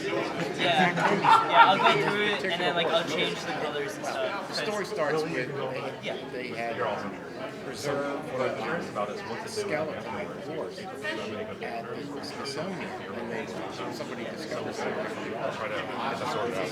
Definitely post it on Facebook, and if you guys want to have, if I look at all the other famous horses. So that's one thing that I did when I started getting into business. That's just like TikTok about it. And so that's what she We'll talk about that and everything. around that horse, yeah. Thank you for having me. Yeah, it's fascinating. But, yeah, you'll love it. You'll love it. But, Yeah, because I have not heard of it. So now you got me curious. yeah. It's not 18, I think it's 1840s or 1850s, but it's, in the South.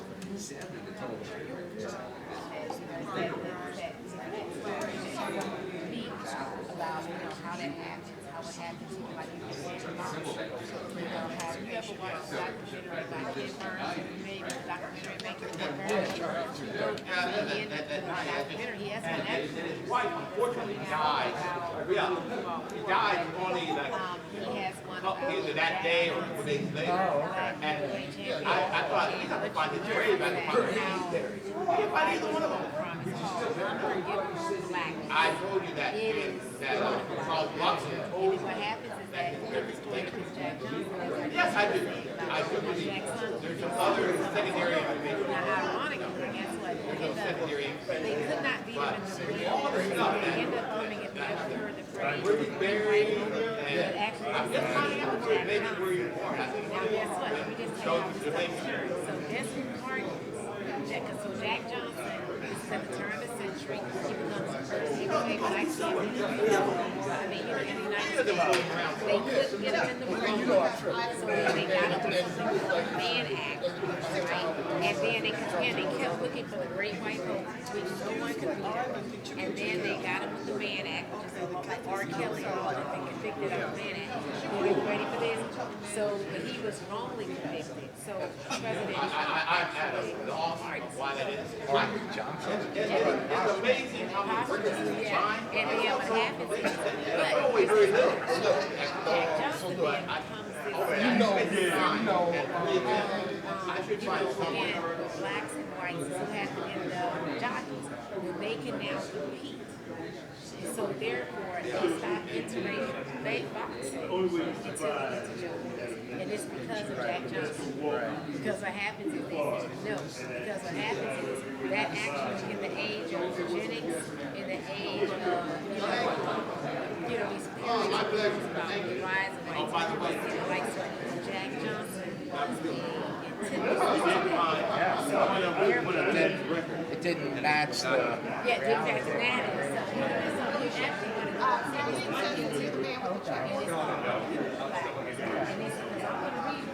Okay, right, and then hopefully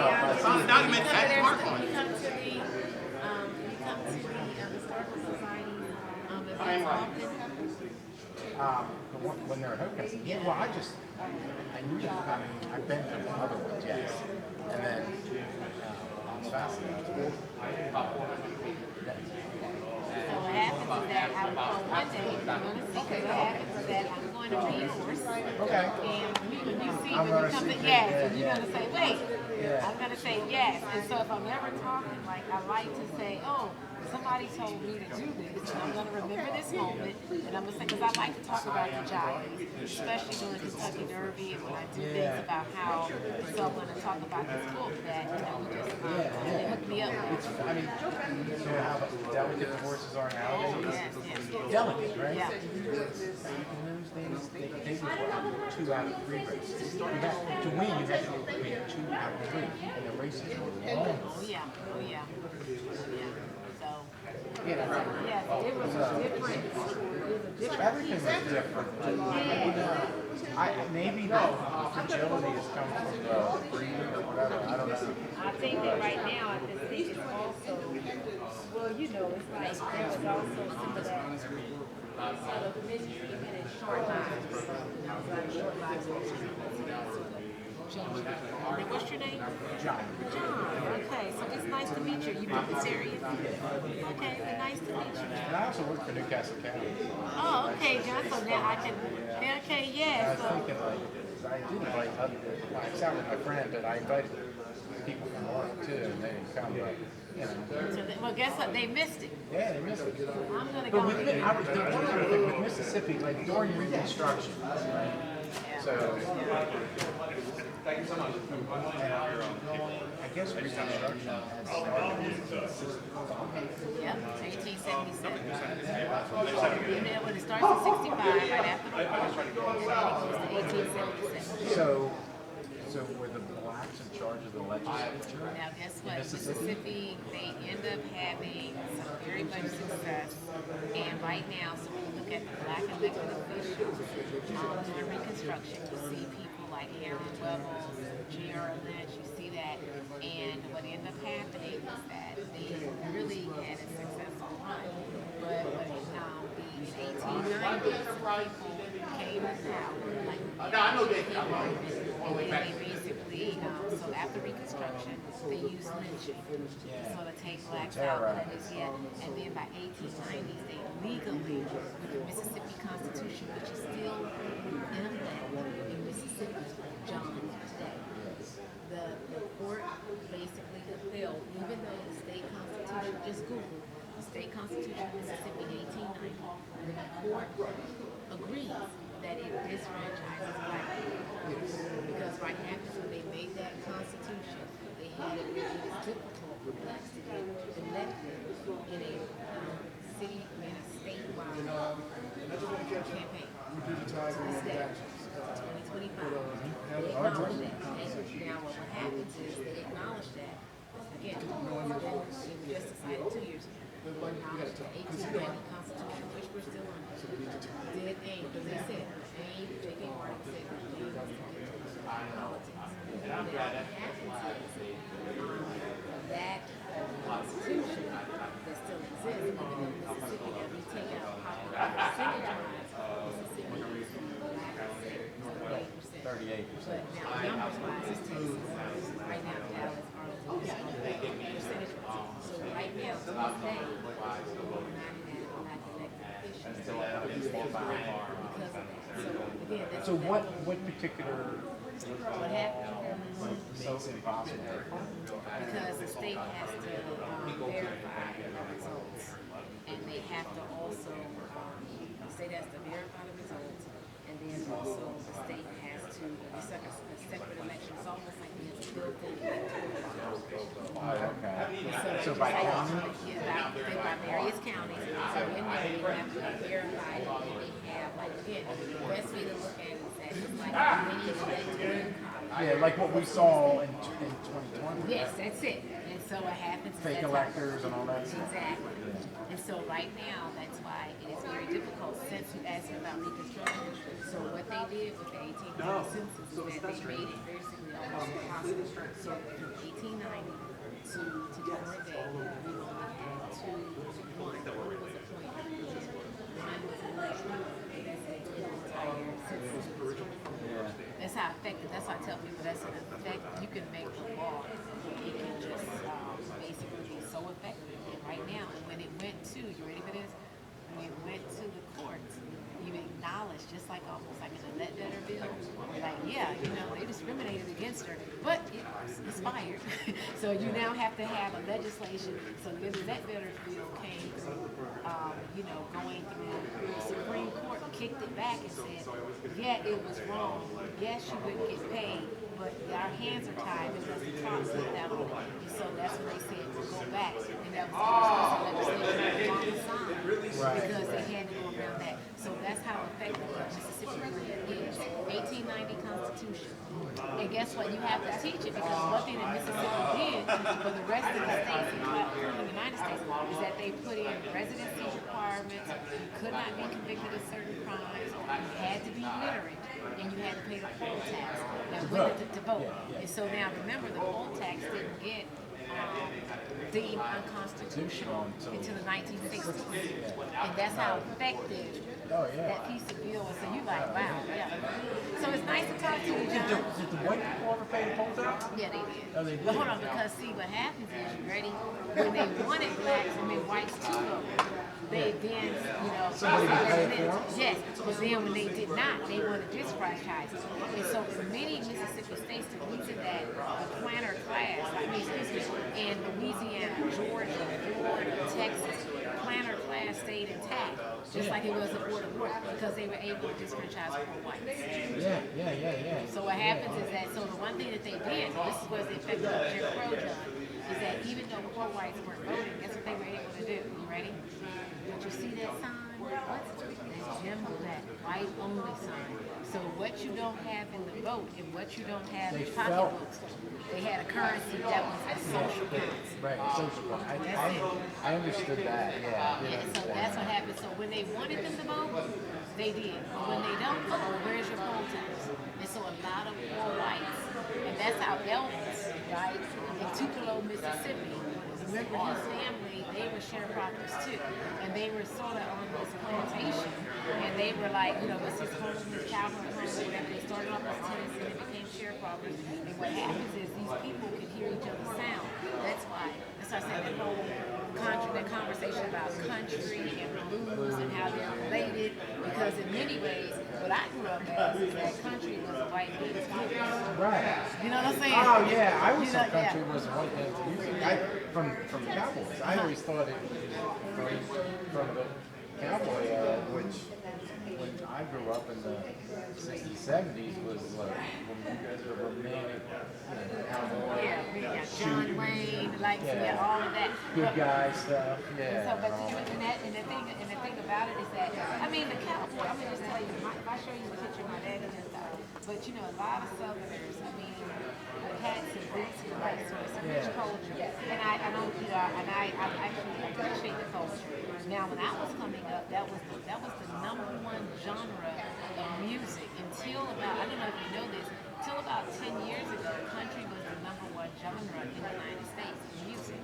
And what happens is, guess what came to take it away? It's mind-blowing. That's it. No, that's the #1 genre. But guess what's actually encroaching on that? You ready? K-pop. You know what I'm saying? Yeah, K-pop is this Korean pop. Yeah, I've heard of Now, I mean, it's like, well. hi, yes, nice to meet you. Hi, Isaac. It's nice to meet you. Take care, John. Thank you. What's the best way to follow your writings? Oh, you're so clever. Thank you. You're so complimentary. Let me see. Can I get a picture? She should be. You guys can I get you my email address? Thank you so much. And it's funny, a lot of times, for wrestling, I get called Ned. And so I look forward to our I get called Ned. And then they realize that, oh, no, I'm sorry, I called by the wrong name. I said, don't worry about it. Basically, Ned and I are going to try to share on the same line. And as much of a joke as that kind of is, contact me. And so being there for yeah, he's really quite a piece of. In fact, I kid people when I talk to him about, I talk about saying I died, I'm going to heaven. And I see this big strapping black man walk up to me, and he said, "Oh, I want you to check that out. Hold on, I want you to." No, you don't know, you don't get it yet. So you ready for this? And so what happens is that you ever heard of Kindle Hockessin? Okay, guess what? This Saturday, I mean this Sunday. No, I want you to experience it. I want you to see what they What did. happens is that the Lauren House at Kendall. I want you to see what they did to me when I first started So reading. you don't have to read the book, because it's on it's a book that's and it's open to the public. And so now let me send something to you. You got an email address or something that I or a phone number. If you got a text, I can text it to you. 302. Okay, 302. Hold on, 420. Think about 4. That was I didn't what I did. You should have it in your phone. I didn't say that. I just gave it to you. Your son, you understood. Thank you so much. And then they just said very important. Thank you. I look forward to taking the next one.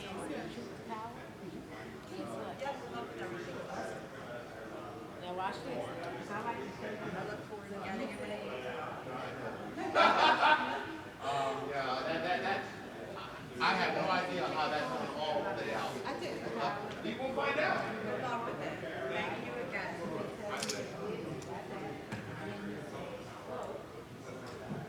What's your takeaway, Leslie? And what happened?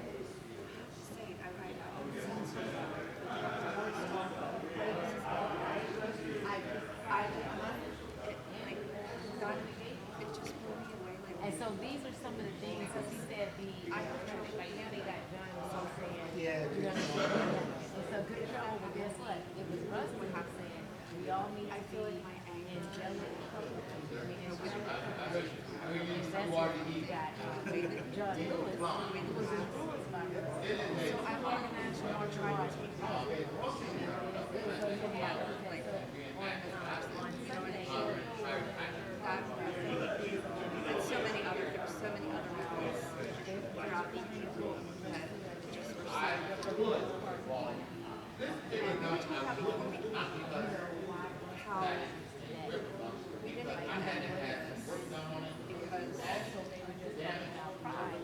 Yeah, that's, And many of us did. I'm a historian, and I don't Brother Snyder was a documentary, right? That's where it was from.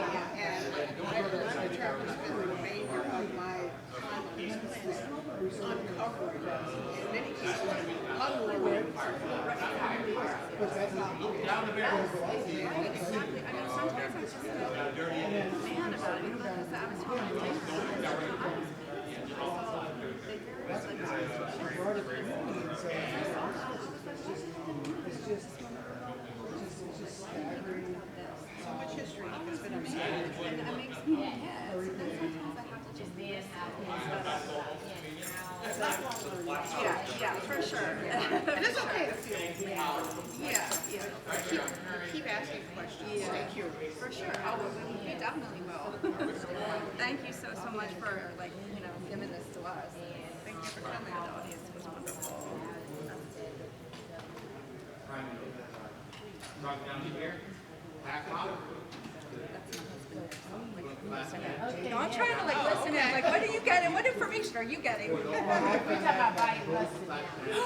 That's the other thing I was upset about. I was so upset when I learned about the question about 8 years ago or something like that. I said to him, what the hell? What the awesome thing?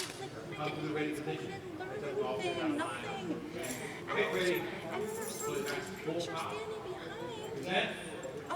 What's going on one of the things I'm going to talk about, I invited you and you said you all were there. Yes, we are. You got something at Kendall Crossing, I'm doing that something on that on Saturday. That's right near our house.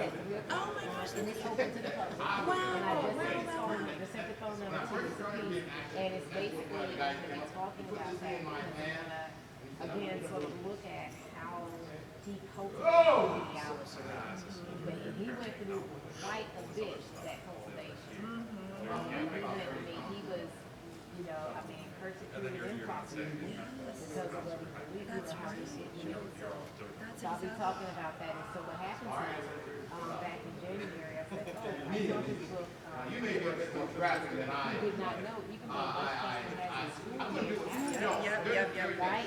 They still do not know that there's a park actually by the university, literally across the street from our old theater, that's named after Rustin.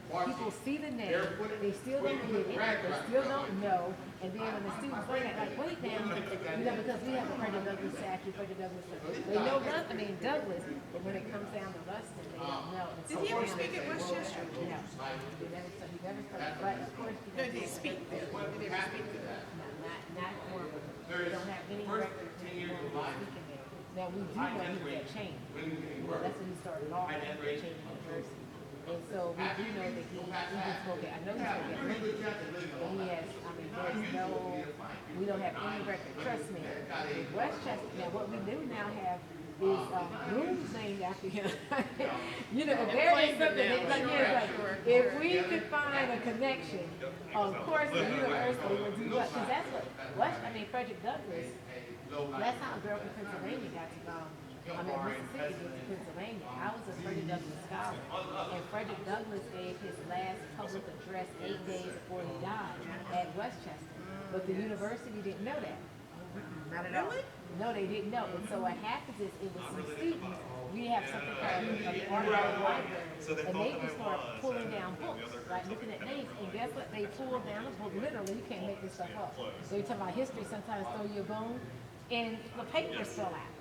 And some papers fell out, and they opened it, and it was a letter from his second wife that talked about how Frederick Douglass gave his last address 8 days before he died.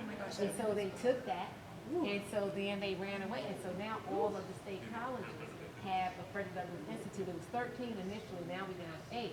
But what happens is, that's how we got a Frederick Douglass Institute at all of the schools in the Passion system, because of that when it happened at Westchester. So then, now he gave his. I'll talk to you. Okay, and I sent you the picture. Okay, thanks again. And so what happens is that, so Frederick Douglass gave his last public address on lynching, and that was my dissertation.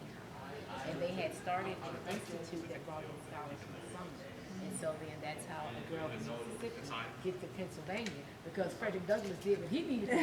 And then 100 and something years later, I rolled up and become the thing. So again, that's why everybody, and I'm not even kidding. This is going to really make you do, I may tell the story in a second, because people know it's so. You'll have to change your mind. When you're a girl out of Mississippi, you don't think about Quakers. I'm serious for real, right? So, but my advisor was a guy by the name of Winthrop Jordan. Now, his descendant was a woman who's very known in women's history called Lucretia Mott. And so Lucretia Mott. So again, I'm at his house because I was house sitting, and I'm like, I know that woman's photo, right? And then that's how that rolls. So that was my introduction into Quakers, but I'm not finished yet.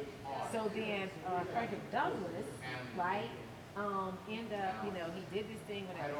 So I'm reading, so I come to Pennsylvania, and the next thing you know, I decided to go to a thing, meeting house, and I grew up Roman Catholic, and, because again, I can tell you I was outside New Orleans, and so what happens is that, so I'm going there, and I'm like, you know what, I really do like this service, da da da da. Hey, take and care. So years later, I would become a Quaker, but I cannot make this stuff up. How about in the one, I mean, Frederick Douglass wrote when he comes to Chester County every decade, and he got his freedom. He's the most photographed man in America. I don't know if you know, 19th century, Frederick Douglass, if you Google it on your phone, he's the most photographed American in the 19th century. Google it. The most photographed American in the 19th century. You got a phone, somebody do it on Sydney Talk. And so you got Frederick Douglass, the most photographed American in the 19th century. So, but Frederick Douglass, he comes to Westchester, and you know, he gives his that's how it happened. But again, what happens is that he writes when he was in Chester County that he went to Fallowfield. Y'all talk about Kenneth. So he went to Kenneth. One guy goes to Kenneth. This is Charles Lennox Freeman, who we would actually name one of his sons after. But then also, he said, I went to Kenneth. Charles went to Kenneth, and I went to Fallowfield. What is my meeting? Fallowfield. Okay? But not even finished with that yet. How does a girl from Mississippi come all the way from Mississippi? She gets to Westchester University, gets this connection with Frederick Douglass, then turn around, see this guy. I had Guyana, I was married in and I saw this guy, and I was like, oh. And I worked with this woman, she retired. She didn't tell me, I thought she had 3 children, but she had 4. Then I ended up moving to Coastal, and then I ended up seeing this guy. He said, well, who is that? And then his mom said, oh, that is. And then next thing you know, I'm like, okay. We ended up getting married. Now I know you're saying, where is she going? How about if my cousin, my husband's second cousin is Wyatt Rustin?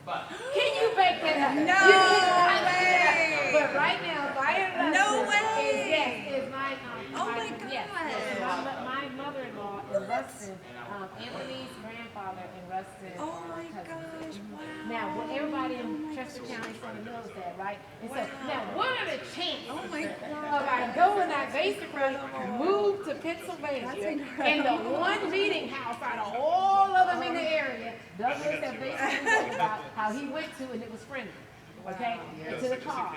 And so, because what happens is you're already, Kenneth was friendly, Fallowfield is Kenneth, it's friendly. You know what meeting is not?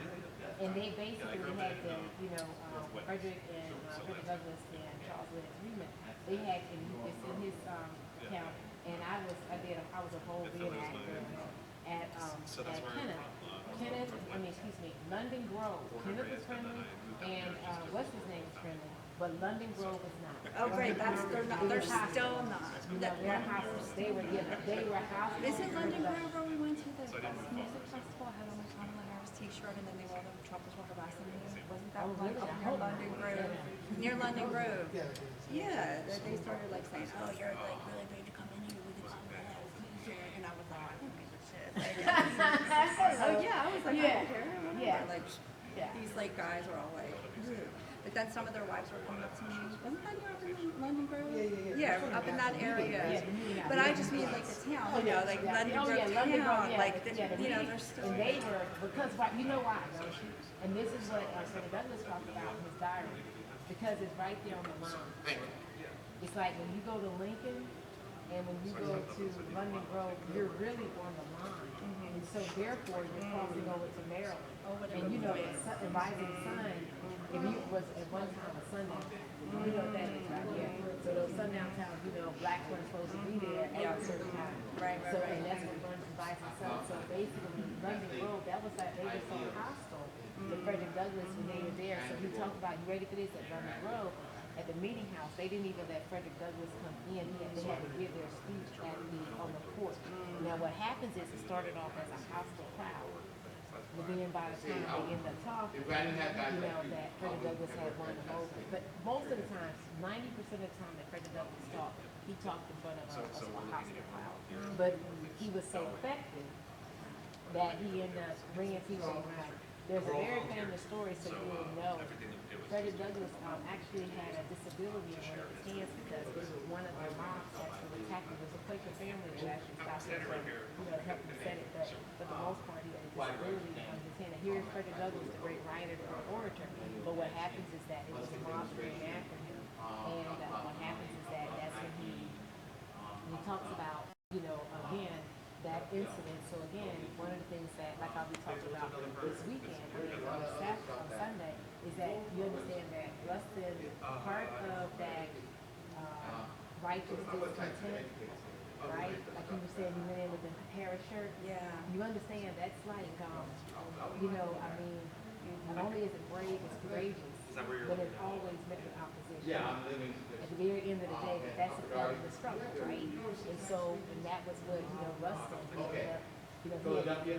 he helped king them, his stench of what he did in the prison system, how they basically, they targeted, and if you watch Brother of the Side, Yeah, we did. right, you understand that he Literally, my hair coat right over. went into a very dark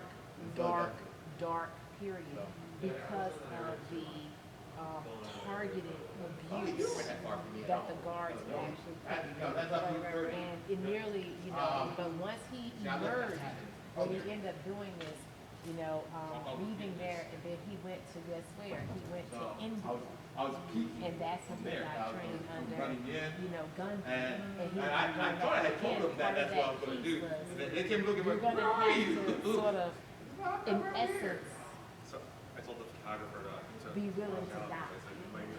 And that's not something that most people, they're like, I saw him in front of me, and I was a little bit concerned about that myself, to be It's honest. like this thing wrestle with the Yeah, I was a little bit worried that I was going to hit him or something. But I would have just ran around. I don't agree with that. Gandhi had a plan B. He had a plan B. But Yep, yeah, he had a plan B. I tend to tell history in an odd way. They were brave. I'm not that good at doing the lecture. Well, it's just, I don't do that. I do better just very interactive. I like talking with people. I don't like talking. I think so. I think we need someone. I'm gonna be actually this week. You know what? I'm gonna tell you something. When y'all get a chance, because it's gonna. So that I'm gonna be talking to some teachers this Saturday at but on the 7th, it's like open, and we talk about. Again, I talk about how you have these people who. Again, Thank you. they I were appreciate you, willing having me to here. make it rumble. Let me grab the rest of my gear and get down my stuff. And that was a part of where, they're gonna be the ones to help move the needle. Like, one of the questions that I asked is that we were talking about the Patriot here, but, one of the things I asked my students is that, so how is Paul Revere